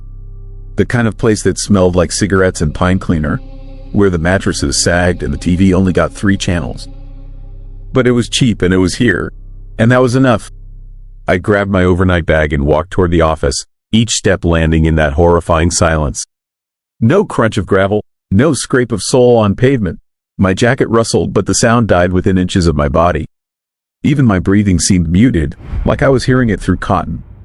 The air itself felt thick, almost gel-like, dampening everything. The office was small and cramped, lit by a single bulb that cast everything in sickly yellow. Behind the counter sat a man who could have been anywhere between 50 and 70. His face weathered like desert stone, eyes hidden behind thick glasses that reflected the light. He did not look up when I entered, did not acknowledge my presence at all. He just sat there, perfectly still, staring at something I could not see. I cleared my throat. The sound barely registered, even to me. "I need a room for the night," I said, or tried to say. My voice came out flat and dead, lacking any resonance. It was like speaking into a pillow, every syllable absorbed the moment it left my mouth. The man behind the counter moved then, slowly, mechanically. He reached under the desk and produced a key attached to a plastic tag stamped with the number 7. He slid it across the counter without a word, without looking at me, without any indication that he was even aware I was a living person standing in front of him. His movements were wrong somehow, too smooth, like watching a video that had been slowed down fractionally. I took the key. The metal felt warm, almost hot, as if someone had been holding it for hours. I waited for him to ask for payment, for ID, for anything. But he just sat back down and returned to his previous position, staring at nothing, unmoving. The wrongness intensified. This was not just a weird motel or a strange clerk. This was something deeply disturbing, something that made my skin crawl and my hands shake. But I was exhausted, running on fumes in desperation, and the thought of getting back in the car and driving into the unknown darkness was somehow worse than staying. I left the office and walked to room 7. The parking lot continued to swallow every sound I made. My heartbeat was loud in my ears now, pounding blood through veins that felt too tight. The key slid into the lock with no click, no scrape of metal on metal. The door opened in perfect silence, revealing a room that looked exactly as expected. One bed with a faded floral bedspread, a nightstand with a lamp, a bathroom visible through an open door, a window with curtains drawn tight. I stepped inside and the silence followed me. The carpet absorbed my footsteps. The bed made no sound when I sat on it. Even the water from the bathroom faucet ran without the usual rush and gurgle, just this visual flow of liquid that refused to announce itself. I tried the television. Dead. I tried my phone. No signal. And the battery was draining impossibly fast, dropping from 60% to 40% in the span of seconds. I watched the numbers fall like something was feeding on the power, consuming it the way the parking lot consumed sound. That was when I noticed the smell. Faint at first, then growing stronger. Sweet and rotten, like fruit left in the sun too long. Like meat going bad in a broken freezer. It came from everywhere and nowhere, seeping through the walls, rising from the carpet, hanging in the dead air. I opened the door to let in fresh air, but the parking lot offered nothing better. The smell was out there too, mixing with the desert night, becoming part of the rawness that permeated this place. I should have left, should have driven away despite the exhaustion, despite the empty tank, despite everything. But something kept me there, some terrible curiosity mixed with the kind of paralysis that fear brings. The need to understand what was happening, even as every instinct screamed warnings. I walked back outside, into the parking lot that absorbed noise like a black hole absorbs light. The other vehicles were still there, unchanged. The office lights still burned yellow and sickly. But now I noticed something else. The shadows were wrong. They did not match the light source, did not fall where they should. They seemed to gather in pools, independent of objects, clustering in the corners and beneath the eaves like living things waiting for something.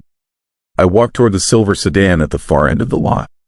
As I got closer, I saw the driver. The side door was open. Had it been open before? I could not remember. Inside the car, the dome light was on, illuminating an interior that looked lived in. Fast food bags on the floor, a jacket on the passenger seat, a phone charging cable dangling from the dash. But no person, no driver, just evidence of recent occupation and sudden absence. The rawness crystallized into something sharper. Fear became terror. This was not just a creepy motel. This was a trap, a hunting ground. A place where people came and something happened to them, something that left their cars behind and their doors open and their belongings scattered like they had simply evaporated mid-action. I turned to go back to my room, to grab my bag and leave immediately, consequences be damned. That was when I saw them, figures standing in the parking lot, 5 of them, maybe 6, positioned between me and my car. They had not been there seconds ago. They had simply appeared, materializing from the shadows and the silence. They were humanoid but wrong, their proportions slightly off, their movements too fluid. They wore clothes that looked like they had been assembled from memory rather than reality, approximations of jackets and jeans and shirts that did not quite fit right. And they made no sound. Not footsteps, not breathing, nothing. They were part of the silence, extensions of it, creatures born from this horrifying void where noise went to die. I ran. My feet pounded against the asphalt in complete silence. My lungs burned as I gasped for air I could not hear myself taking. The figures moved to intercept, gliding rather than running, covering ground impossibly fast. I changed direction, heading for the desert beyond the motel, hoping the darkness would hide me, knowing it would not matter because these things were made of darkness. I made it past the edge of the parking lot and felt the world shift. Sound returned like a slap, sudden and overwhelming. The crunch of sand under my boots. The rasp of my breathing, the rustle of sagebrush in the night wind. The parking lot was behind me now, that dead zone of absorbed noise, and I was back in the real world where physics worked normally and sound behaved as it should. But the figures were still coming. They reached the edge of the parking lot and stopped. Just stopped, as if an invisible wall prevented them from continuing. They stood there at the boundary, watching me with faces that were not quite faces, waiting with the patience of things that had all the time in the world. Because they knew what I was just beginning to understand. The parking lot was not the trap. The parking lot was the lure. I ran into the desert, stumbling over rocks and through brush, driven by pure panic. Behind me, I heard the motel starting up again, engines turning over, doors slamming, voices calling out in greeting, normal sounds of a normal place, as if nothing strange had ever happened. As if those figures had never existed. As if the silence had never swallowed anything at all. I ran for what felt like hours until I reached the highway. A truck driver picked me up, concerned about the wild-eyed man stumbling along the side of the road in the pre-dawn darkness. He gave me water and asked what happened. I told him I had car trouble, told him I had walked from the Desert Star Motel a few miles back. He looked at me with confusion. "There is no motel out here," he said. "Has not been for 20 years. Place burned down in '04. Killed 12 people who were sleeping in their rooms. They say the fire started in the parking lot somehow, burned so hot it melted the asphalt into glass. Nothing there now but ruins and a memorial sign. I made him drive back, made him show me. And he was right. There was nothing but a burned foundation and twisted metal where the motel had been. Where I had been. Where my car still was. According to the logic of the world I had just left. A small plaque commemorated the victims, their names etched in brass, their deaths listed as accidental. But I knew better. I know better. Because I can still feel that silence sometimes, pressing against my ears in quiet moments. I can still smell that sweet rot in empty parking lots late at night. And I know that somewhere, in the space between what is and what should not be, that place still exists. Still lures in desperate travelers. Still swallows sound and footsteps in people who make the mistake of staying. The parking lot absorbed more than noise. It absorbed the 12 people who died there. It absorbed their fear and their final moments and turned them into something else. Something that waits in the silence for others to join them. And it almost absorbed me. My car was found 3 days later in a different town, 40 miles away, parked neatly in a grocery store lot with the keys on the driver's seat. No explanation for how it got there. No memory of moving it. The police called it stress, exhaustion, some kind of dissociative episode where I drove and walked without remembering. But I remember the silence. I remember the figures. I remember the way sound died in that parking lot like it was being fed to something hungry, impatient, and utterly inhuman. And I know that somewhere on Interstate 40, the Desert Star Motel is still standing, still flickering its neon promise to tired drivers, still waiting with its horrifying quiet for the next person to stop and rest. If you are ever driving late at night and you see a motel that looks too empty, too quiet, too still, keep driving. If you stop and notice your footsteps do not echo, your doors do not slam, your voice sounds muted and strange, get back in your car immediately. Because there are places in this country where the rules break down, where silence is not peaceful but predatory, where parking lots do more than hold vehicles. They hold the spaces between sounds, the gaps in reality, the things that should not exist but do, feeding on noise and life and anyone foolish enough to ignore the warning signs. I was lucky. I escaped, but my luck cost someone else theirs, because the lot always collects what it is owed, one way or another. And sometimes, late at night when the world goes too quiet, I wonder if I really escaped at all. Story 8. A rural road where even the wind stopped. The deer appeared in my headlights already dead, standing upright in the middle of Route 34, its neck twisted at an angle that made my stomach turn. I slammed the brakes and my work van skidded to a stop maybe 15 feet from the impossible sight.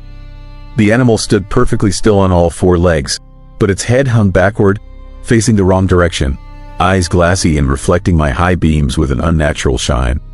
Steam should have been rising from its body in the cold October air. There should have been blood pooling beneath it. Instead, the deer just stood there in the darkness, motionless and horrifying, like some twisted decoration left behind by someone with a sick sense of humor. The air felt heavy, unmoving, like the night was holding its breath. I am a phone company technician, 42 years old, and I have driven every back road in eastern Kentucky for the past 18 years. I have seen plenty of deer accidents, plenty of roadkill, plenty of things that would make most people uncomfortable. But I had never seen anything like this. The creepy wrongness of it made my hands grip the steering wheel until my knuckles went white. I sat there for maybe 30 seconds, engine idling, trying to make sense of what I was looking at. The deer did not move, did not fall, just stood in that disturbing position, its broken neck creating a silhouette that my brain kept rejecting as impossible.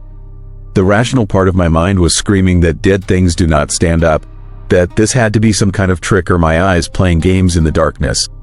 But the terrifying truth was right there in front of me, undeniable and wrong. That was when I noticed the wind had stopped completely.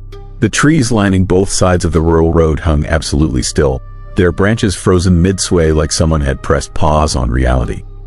No leaves rustled, no grass bent, the Halloween decorations hanging from a farmhouse porch 100 yards behind me, plastic ghosts and skeletons I had noticed on my drive out, now hung limp and motionless against the night sky. Even the clouds overhead had stopped moving, locked in place like a photograph. My breath formed small clouds inside the van, each exhalation visible in the sudden cold that had seeped through my doors and windows. The temperature had dropped at least 20 degrees in the span of a few heartbeats. I could see frost beginning to form on the inside of my windshield, creeping across the glass in patterns that looked almost intentional, almost like reaching fingers. I needed to get out of there. Every instinct I possessed was screaming danger, telling me to reverse down this nightmare road and find another route back to town. But when I shifted into reverse and checked my mirror, my blood went cold. The road behind me was gone. Not blocked, not obscured by fog or darkness. Simply gone, replaced by an impenetrable wall of shadow that started exactly where my taillights ended. It looked solid, like someone had erected a massive black curtain across the highway, swallowing everything beyond it. I could not see the farmhouse anymore. Could not see the mile markers or the reflective signs that should have been visible. Just that terrible darkness, pressing closer, advancing toward my van at a pace so slow it was almost imperceptible. I shifted back into drive, my heart hammering against my ribs. The dead deer still stood in my path, blocking the only way forward. I laid on my horn, the sound echoing across the empty fields on either side of the road, hoping the noise would somehow break whatever spell had turned this ordinary stretch of highway into something from a nightmare. The horn blared for 5 full seconds before cutting off abruptly, as if the sound itself had been swallowed by the oppressive silence. The deer, his head rotated forward, not its body, just its head, twisting on that broken neck with a grinding sound like tree branches scraping together. The movement was slow and deliberate, impossible joints cracking and popping as the head turned to face the proper direction. Its dead eyes locked onto mine through the windshield, and I saw something move behind those glassy orbs. Something dark and aware, using this animal corpse like a puppet to watch me, to study me. My foot slammed down on the gas pedal. The van lurched forward and I closed my eyes at the moment of impact, bracing for the sickening thud of hitting the deer. But there was no impact, no sound. When I opened my eyes, the animal had vanished completely, leaving behind only an empty road and the growing wall of darkness in my rearview mirror. I pushed the accelerator to the floor, the van's engine whining as I raced down Route 34 at speeds that would have terrified me under normal circumstances. But nothing about this night was normal. The road stretched ahead, illuminated by my headlights, and I noticed with mounting horror that I was not passing any landmarks. No mailboxes, no driveways, no telephone poles, which was especially disturbing considering I had personally installed half of them along this road over the years. The road had become a loop, or a tunnel, or something my mind could not properly categorize. The same stretch of cracked asphalt repeated endlessly, flanked by the same motionless trees, leading nowhere while that terrible darkness crept closer in my mirrors. Then I saw the others. They stood along the shoulder of the road, spaced at irregular intervals, all facing my direction. People, or things shaped like people, perfectly still in the frozen night. As my headlights swept across them, I caught glimpses of their faces. Pale, expressionless, eyes that did not blink or track my movement but somehow followed me anyway. Men in work clothes from decades past. Women in old-fashioned dresses. A child holding a deflated balloon, its small face tilted at the same wrong angle as the deer this had been. I recognized some of them. Old missing persons cases from the area. Faces I had seen on posters tacked to bulletin boards at the general store or shared on local Facebook groups. The Morrison girl who vanished in 2011 while walking home from school. The construction worker who disappeared in 1998, last seen working on this exact stretch of highway. The elderly couple from the assisted living facility who drove away one evening in 2016 and were never found. They were all here, standing guard along this cursed road, trapped in whatever nightmare dimension I had stumbled into.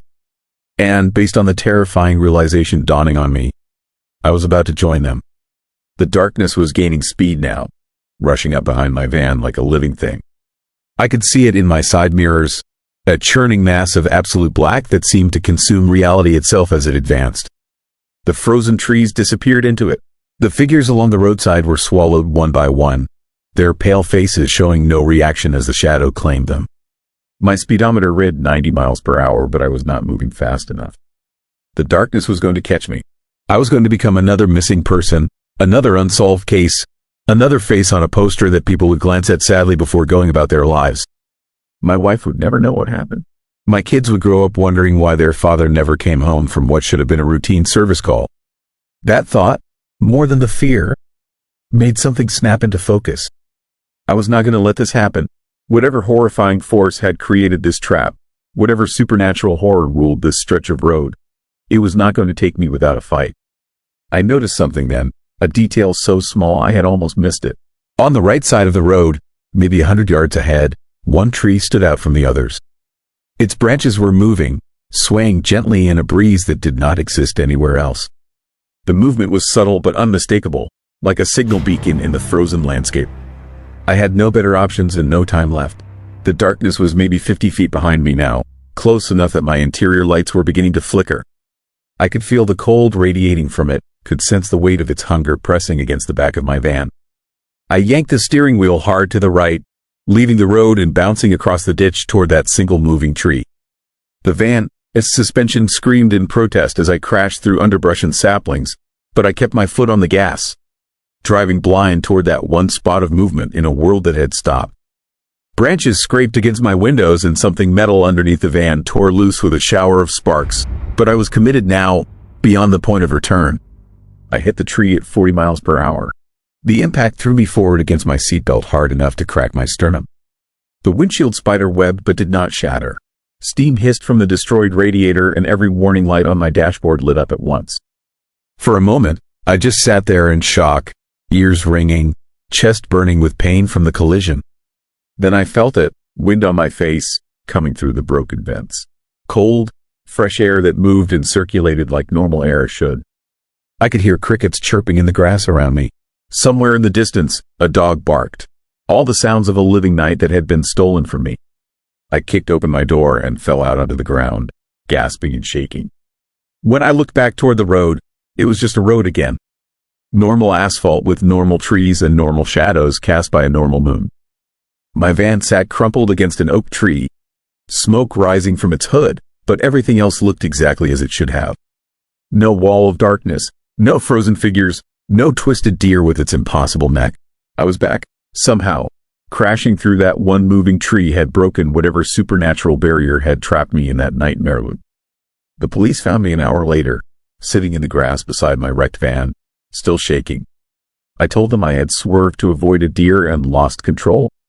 They seemed to accept this explanation, even though the damage pattern did not quite match my story. The tow truck driver who hauled away my van mentioned that this was the third unexplained single-vehicle accident on this stretch of Route 34 in the past 6 months. I did not ask what happened to the other 2 drivers. That was 3 weeks ago. My insurance covered most of the van replacement costs, and my doctor says my cracked sternum will heal in another month or 2. Physically, I'm recovering, but the psychological damage runs deeper than any broken bone. I have started researching the history of Route 34, digging through old newspaper archives and county records. What I found has robbed me of any hope that what I experienced was just a hallucination or some kind of mental break brought on by exhaustion. The road was built in 1953, constructed over what locals had long claimed was cursed ground.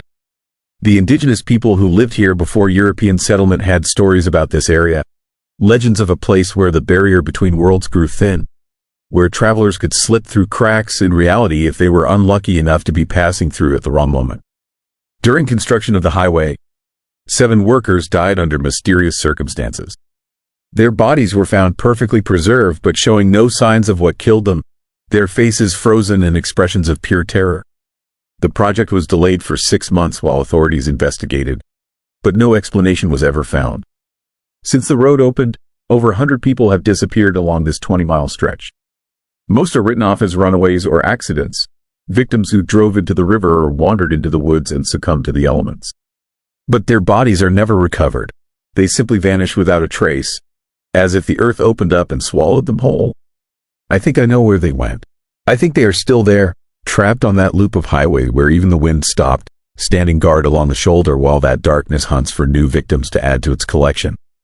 The truly horrifying part is that I am not sure I completely escaped. Sometimes, late at night, I wake up and the air in my bedroom feels too still. The shadows in the corners look too dark, too solid. And through my window, I can see the tree line at the edge of my property. And I swear the trees are not moving even when I know there is wind outside. I am terrified that I am still there, still trapped on that cursed stretch of Route 34, and everything since the crash has been just another layer of the nightmare. That one day I will wake up standing on the shoulder of that road, my face pale and expressionless, waiting for the next victim to drive through. Maybe that is what happened to all the others. Maybe they thought they escaped too, lived out entire imagined lives in the span of a heartbeat, before reality snapped back and they realized they had never left at all. I do not drive Route 34 anymore. I take the long way around, adding an extra 40 minutes to my service calls in that part of the county. My supervisor thinks I have developed some kind of phobia after the accident, and I let him believe that. It is easier than trying to explain the truth, easier than admitting that I am avoiding that road because I am terrified I will recognize my own face among the figures standing in the darkness. Because the worst part, the detail that wakes me up in a cold sweat every single night, is this. As I crashed through that tree and broke free from the nightmare, I glanced in my rearview mirror one last time. And there, standing at the edge of the darkness, watching me escape, I saw myself. Same work uniform, same van, same terrified expression, trapped forever on a rural road where even the wind stopped, where reality folded in on itself and consumed anyone unlucky enough to be traveling through when the world decided to hold its breath. Story 9. Silence I brought back. The silence followed me home from Nebraska, and I need you to understand that this is not a metaphor. When I say the quiet attached itself to me on that empty stretch of Highway 20, I mean something real, something horrifying and physical crawled into my car and has been with me ever since. It lives in the spaces between sounds now, growing stronger, and I am running out of time to tell someone what happened before it takes everything. 3 days ago, I was driving back from a conference in Omaha. Sales manager, nothing special, just another road trip through the American heartland. The kind of drive you have done 1,000 times. 4 lanes of nothing, cornfields stretching to the horizon, truck stops every 50 miles. Safe, predictable, normal, except the radio died around midnight.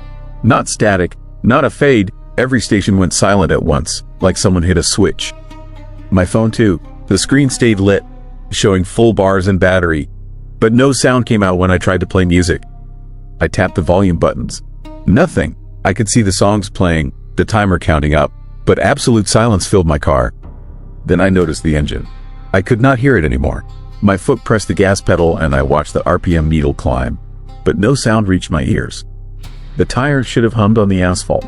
The air conditioning should have blown. My own breathing should have been audible in that enclosed space. Instead, a suffocating quiet pressed against my eardrums, so complete it became painful. I rolled down the window. The wind should have roared in. Nothing. I screamed, felt my throat vibrate, saw my breath fog the windshield, but heard only that terrible, crushing silence. That is when the fear started. Real fear, the kind that makes your hands shake and your vision narrow. Because silence like that does not exist in nature. Even in the deepest cave or the most remote location, you hear your heartbeat, your blood moving, the tiny sounds your body makes just staying alive. This quiet was different. It was not the absence of sound. It was the presence of something that ate sound, that consumed it, that grew fat on every noise it swallowed. The highway stretched empty ahead and behind.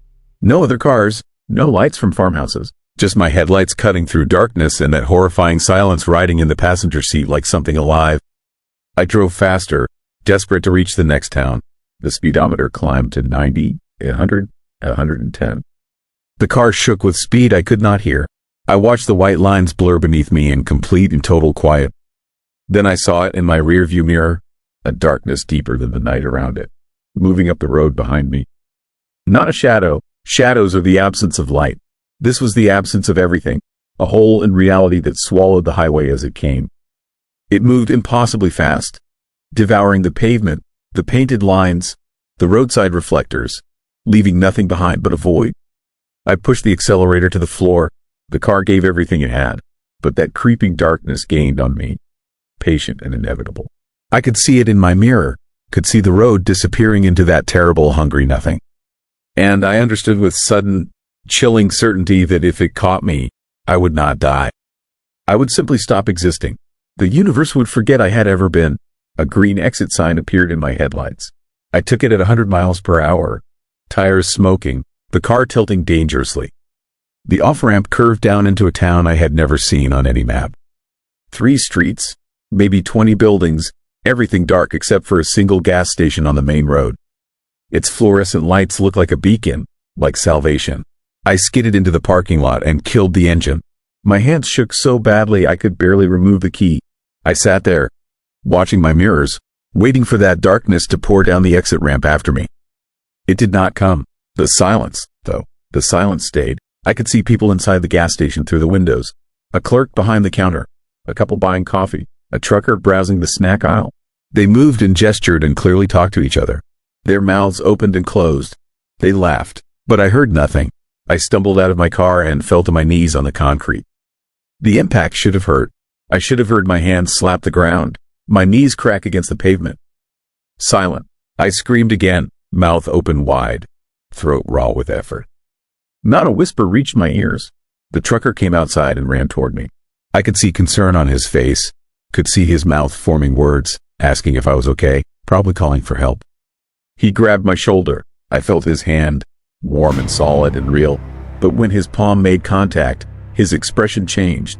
His eyes went wide, his mouth snapped shut. He yanked his hand back like I had burned him, and I realized he had felt it. The silence. It had jumped to him in that moment of contact, spreading like an infection, like a disease. He stumbled backward, hands clutching at his ears, his mouth opening in a scream I could not hear. The other people came running out of the gas station.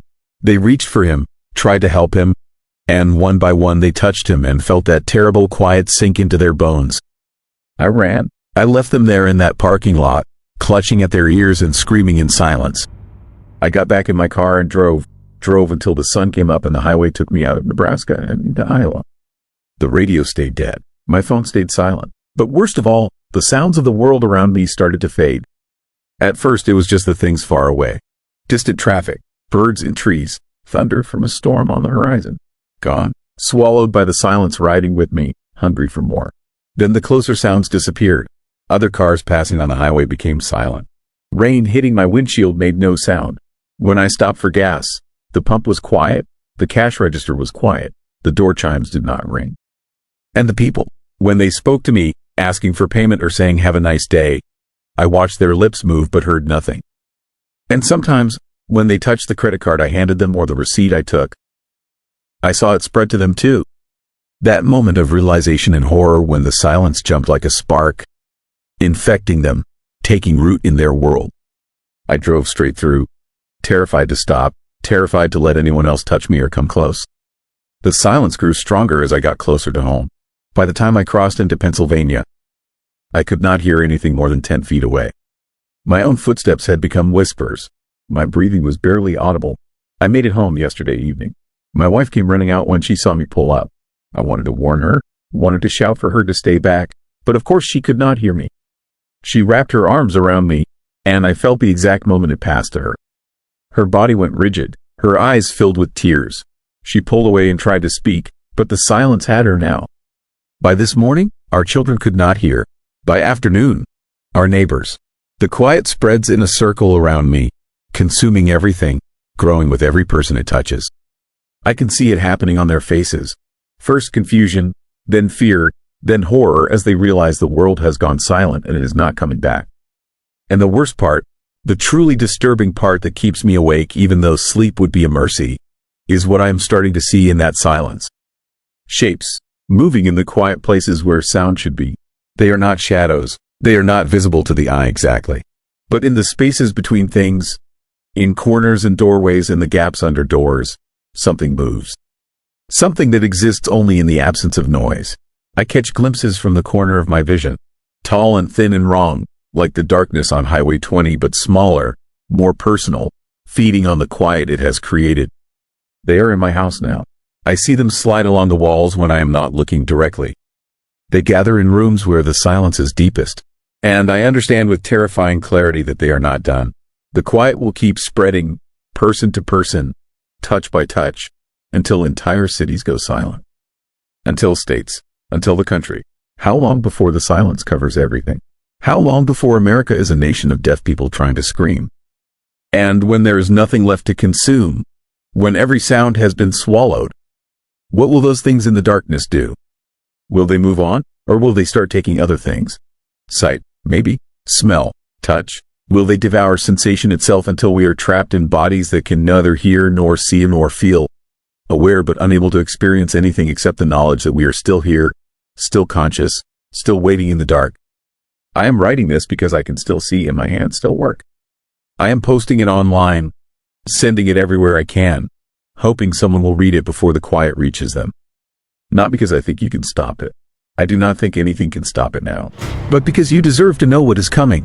You deserve to understand that when the world around you goes suddenly, impossibly silent, it is not your ears that have failed. It is not a medical condition. It is not something a doctor can fix. It is the silence I brought back from Nebraska. The silence that lives in the spaces between sounds now, spreading person to person with every touch, every contact. And it is hungry for more. So terrifyingly, endlessly hungry. The things in my peripheral vision are getting bolder. They do not hide as much anymore. They stand in doorways for long seconds before sliding away. They gather at the foot of my bed at night, watching, waiting. My wife sees them too. I can tell by the way her eyes dart to empty corners, by the way she flinches from shadows. We tried to leave, packed the car this morning and tried to drive away. But the silence has grown roots here. It likes this place, this house, these rooms where it first took hold and strength.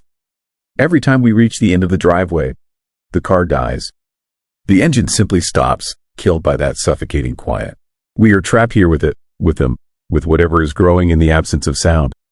I do not think I have much time left. The silence takes more from me every hour. My heartbeat has grown faint. I can barely hear my own thoughts anymore. Soon there will be nothing left of me but silence. And I will join those shapes in the darkness. Another hunter in the quiet, spreading it further. If you are reading this, listen to the sounds around you right now. The hum of your computer, the distant traffic, your own breathing. Hold on to them, remember them. Because if you ever find yourself on Highway 20 in Nebraska at midnight, if your radio suddenly dies and silence fills your car like water, do not stop. Do not slow down. Drive until you run out of gas, then walk, then crawl if you have to. Get as far away as you can before it catches you. Because the silence does not just take sound. It takes everything that makes you real, everything that proves you exist. And when it is done, you will still be here, trapped in the quiet, watching as it spreads through everyone you touch, everyone you love, consuming the world one voice at a time. The shapes are in the room with me now, standing close. I can feel the cold they bring, the absolute zero of total silence. They are ready to take the last sounds I have left. If your world ever goes quiet, know that I am sorry. I am so sorry I brought this back. I am sorry I spread it. And I am sorry that soon, very soon, you will understand exactly what I mean when I say the silence is not empty. It is full of things that should not be. Story 10. Light that never turns green. I have been sitting at this red light for 27 minutes, and I am terrified to drive through it. The stoplight hangs above the intersection of Route 9 and Cemetery Road, somewhere in rural Pennsylvania where the towns have 3-digit populations and the forests press close enough to swallow the roads whole. It is 3 in the morning. There are no other cars. No headlights in either direction. No houses with porch lights burning. Just me, my idling engine, and this red light that refuses to change, glowing like a demonic eye in the darkness that surrounds me on all sides. I waited longer than necessary at first because I am a rule follower, even when no one is watching. But now I wait because the silence makes leaving feel like a mistake. Like crossing that intersection would break some unspoken rule far more important than traffic law. Like driving forward would be the last decision I ever make. The scary thing about this situation is how normal it started. I was driving home from my sister, this place in Scranton, after helping her move furniture. Left around midnight because I had work in the morning and the 4-hour drive seemed manageable with coffee and the classic rock station keeping me company. The highway was empty, the night was clear, and everything felt routine until my GPS died somewhere around 2:30 and directed me onto these back roads that twisted through nowhere. That is when I found the stoplight. I came around a curve and there it was, hanging over a 4-way intersection in the middle of absolute darkness. No streetlights, no businesses, no gas stations or houses or any sign of human civilization. Just this one traffic signal glowing red, surrounded by dense forest that seemed to lean in from all sides like it was listening. The headlights of my truck illuminated maybe 30 feet of cracked asphalt before being swallowed by the black wall of trees. I stopped because that is what you do at red lights. Basic conditioning from decades of driving. My foot hit the brake automatically and I sat there, engine running, waiting for the light to cycle through. 30 seconds passed. A minute, 2 minutes. The light stayed red, unchanging, burning with steady intensity that never flickered or dimmed. I looked around for sensors, for the metal plates in the road that triggered the light change. Nothing visible, just old asphalt and faded yellow lines in darkness pressing in from every direction. The radio had gone to static when I turned onto this road, so the only sound was my engine and the occasional tick of the cooling metal under the hood. No wind, no crickets, no night birds, just this heavy, oppressive silence that felt wrong in a way I could not immediately explain. 5 minutes in, I started to feel uneasy. This was not normal. Even rural intersections have timed lights that cycle automatically. Even if the sensors were broken, the light should change eventually through default programming. But this one just stayed red, glowing with that horrifying constancy that suggested something more than malfunction. I considered running it. There were no other cars. No cops. No cameras visible anywhere. Who would know? Who would care? But something stopped me. Some instinct deeper than reason. Some ancient part of my brain that recognized danger even when logic could not explain it. The silence was part of it. The unnatural quiet that made every small sound from my truck seem too loud, too obvious, too much like breaking an agreement I had not known I was making. 10 minutes. 15. I tried my phone again, but there was no signal out here. No GPS. No way to call for help or look up what to do when a traffic light malfunctions in the middle of nowhere. The battery was draining faster than it should, dropping percentage points like something was feeding on it. I watched it fall from 43% to 38% in less than a minute. That was when I noticed the car. It was parked on the shoulder about 50 yards past the intersection, barely visible in the spill of my headlights. An older sedan, dark-colored, sitting at an angle like it had pulled over in a hurry. The driver, his door was open. The dome light was on, casting a small bubble of illumination that looked impossibly fragile against the surrounding darkness. But there was no person, no driver standing beside it or walking away. Just an empty car with its door open and its light burning, abandoned in the middle of the night on a road that seemed to exist outside normal geography. My hands tightened on the steering wheel. The unease became fear. This was wrong. All of it. The unchanging light, the silence, the abandoned car, the way the darkness felt thick and purposeful rather than merely the absence of light. Every detail added up to danger, to the creeping realization that I had driven into something that masqueraded as normal but was anything but. 20 minutes. I put my truck in park, let the engine idle, and tried to think rationally. Traffic lights malfunction. Cars break down. Coincidences happen. But deep down I knew this was not coincidence. This was intentional. This intersection was a trap, and I was caught in it, held by a red light that would never change and a silence that warned against movement. I looked in my rearview mirror, considering backing up, turning around, finding another route. But the road behind me had changed. Or maybe I had just not noticed before. But now the forest seemed closer, the trees leaning across the asphalt, their branches forming a tunnel that looked impassable. The way back was gone. Only forward remained, through an intersection I was terrified to cross. That was when I saw the figure. It stood at the edge of my headlight range, just beyond the intersection on Cemetery Road. Human-shaped but wrong in proportions I could not quite identify. Too tall or too thin or too something. It did not move, did not wave or gesture. It just stood there, facing my direction, visible only as a dark silhouette against darker forest. Watching, waiting, my heart hammered against my ribs. Every instinct screamed at me to drive, to gun the engine and blow through that red light and get away from this horrifying place. But the fear was paralyzing, rooting me in place more effectively than any traffic law. Because I knew, with certainty I could not explain, that crossing the intersection was exactly what the figure wanted. That the red light was not holding me back but protecting me. That as long as I stayed on this side, I was safe from something far worse than a traffic violation. I turned off my headlights. The darkness rushed in immediately, total and suffocating. But my eyes adjusted slowly, and what I saw made my blood run cold.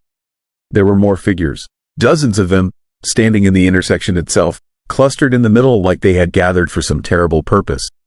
They had not been visible in my headlights, had somehow existed in the spaces between illumination, but now in the pure darkness they were obvious.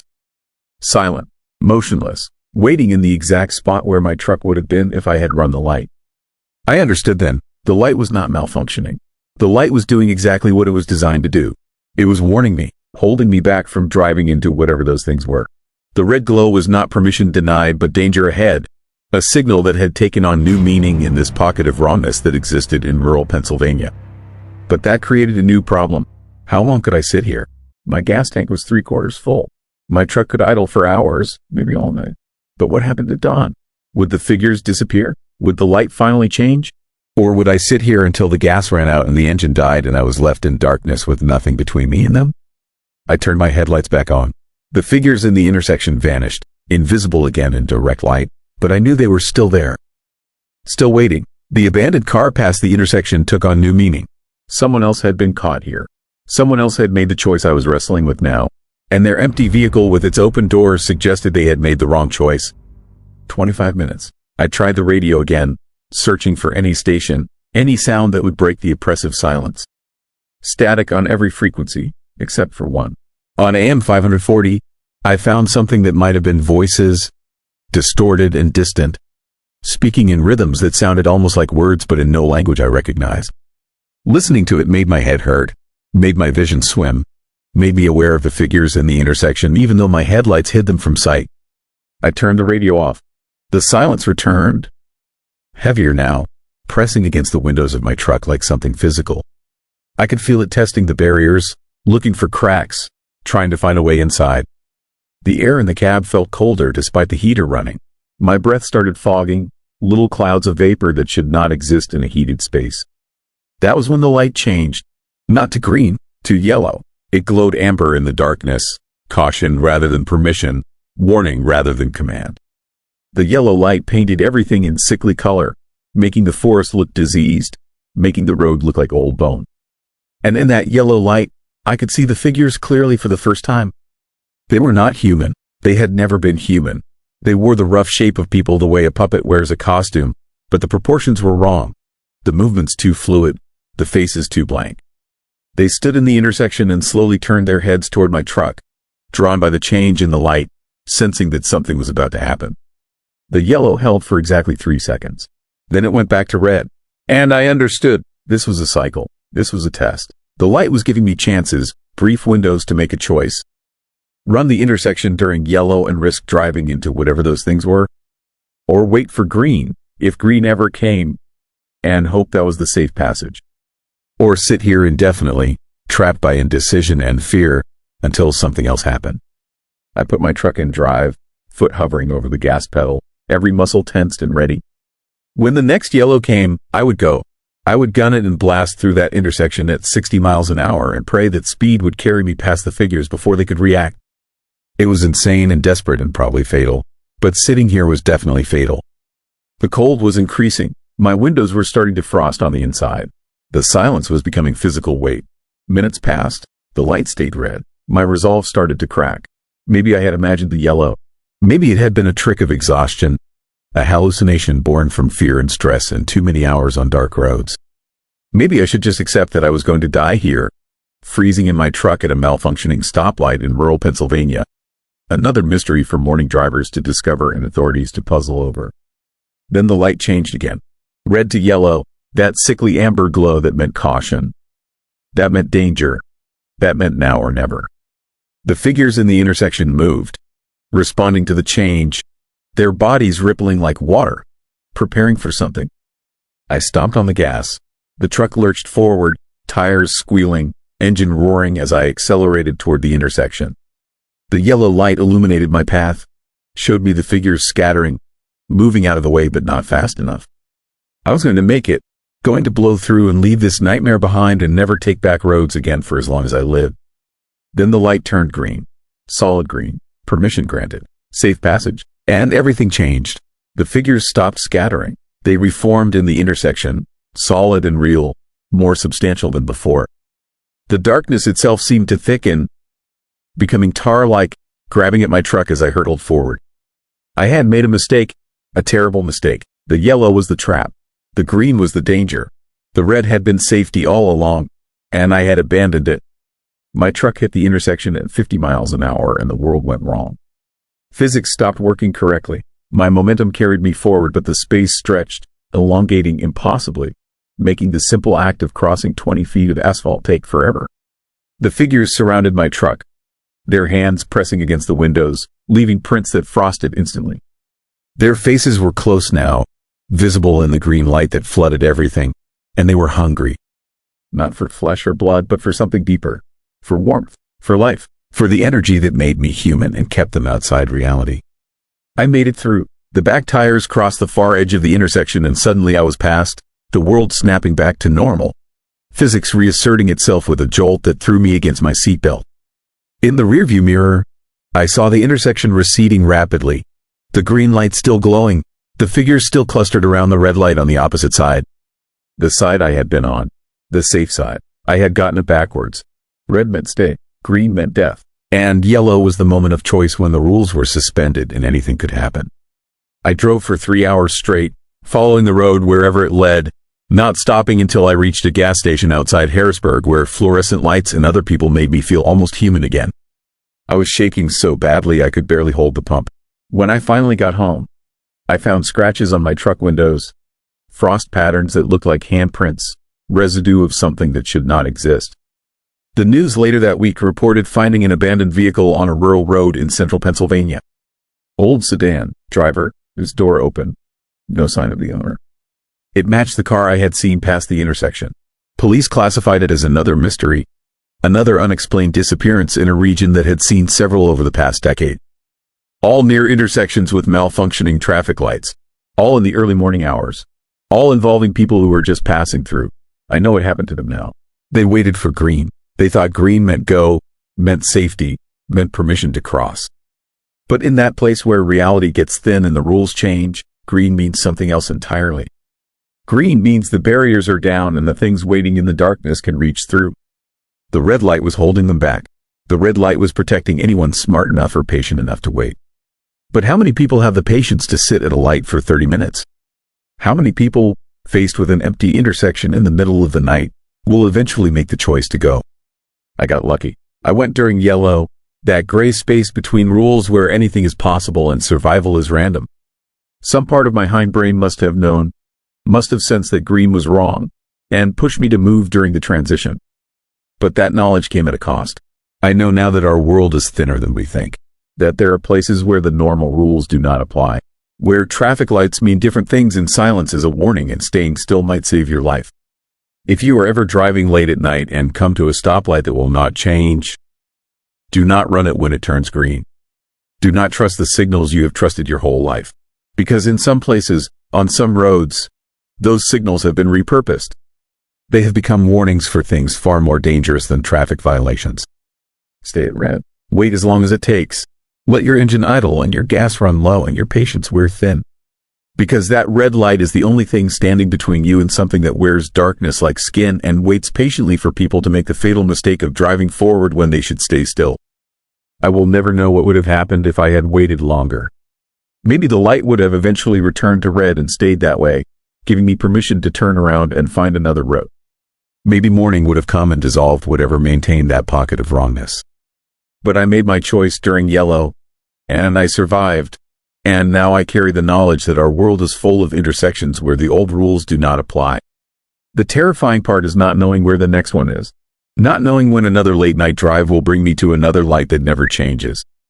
Another test. Another moment of choice where the wrong decision means joining the disappeared. The abandoned vehicles. The mysteries that pile up in rural America like forgotten prayers. So I drive differently now. I take highways. I avoid back roads. And if I absolutely must drive at night through unfamiliar territory, I carry enough gas to idle for hours. Because I have learned the most important rule of all. Sometimes red means stop. Sometimes green means go. But sometimes those meanings reverse. And the only way to know which is to have the patience to wait and the courage to trust your fear. Quiet places don't announce themselves. They linger. Midnight Whispers Stories isn't about isolated moments. It's an ongoing experience built around atmosphere and restraint. When you subscribe, you get continued access to long-form stories, a consistent tone, and new episodes without reset. Subscribe and stay with the series.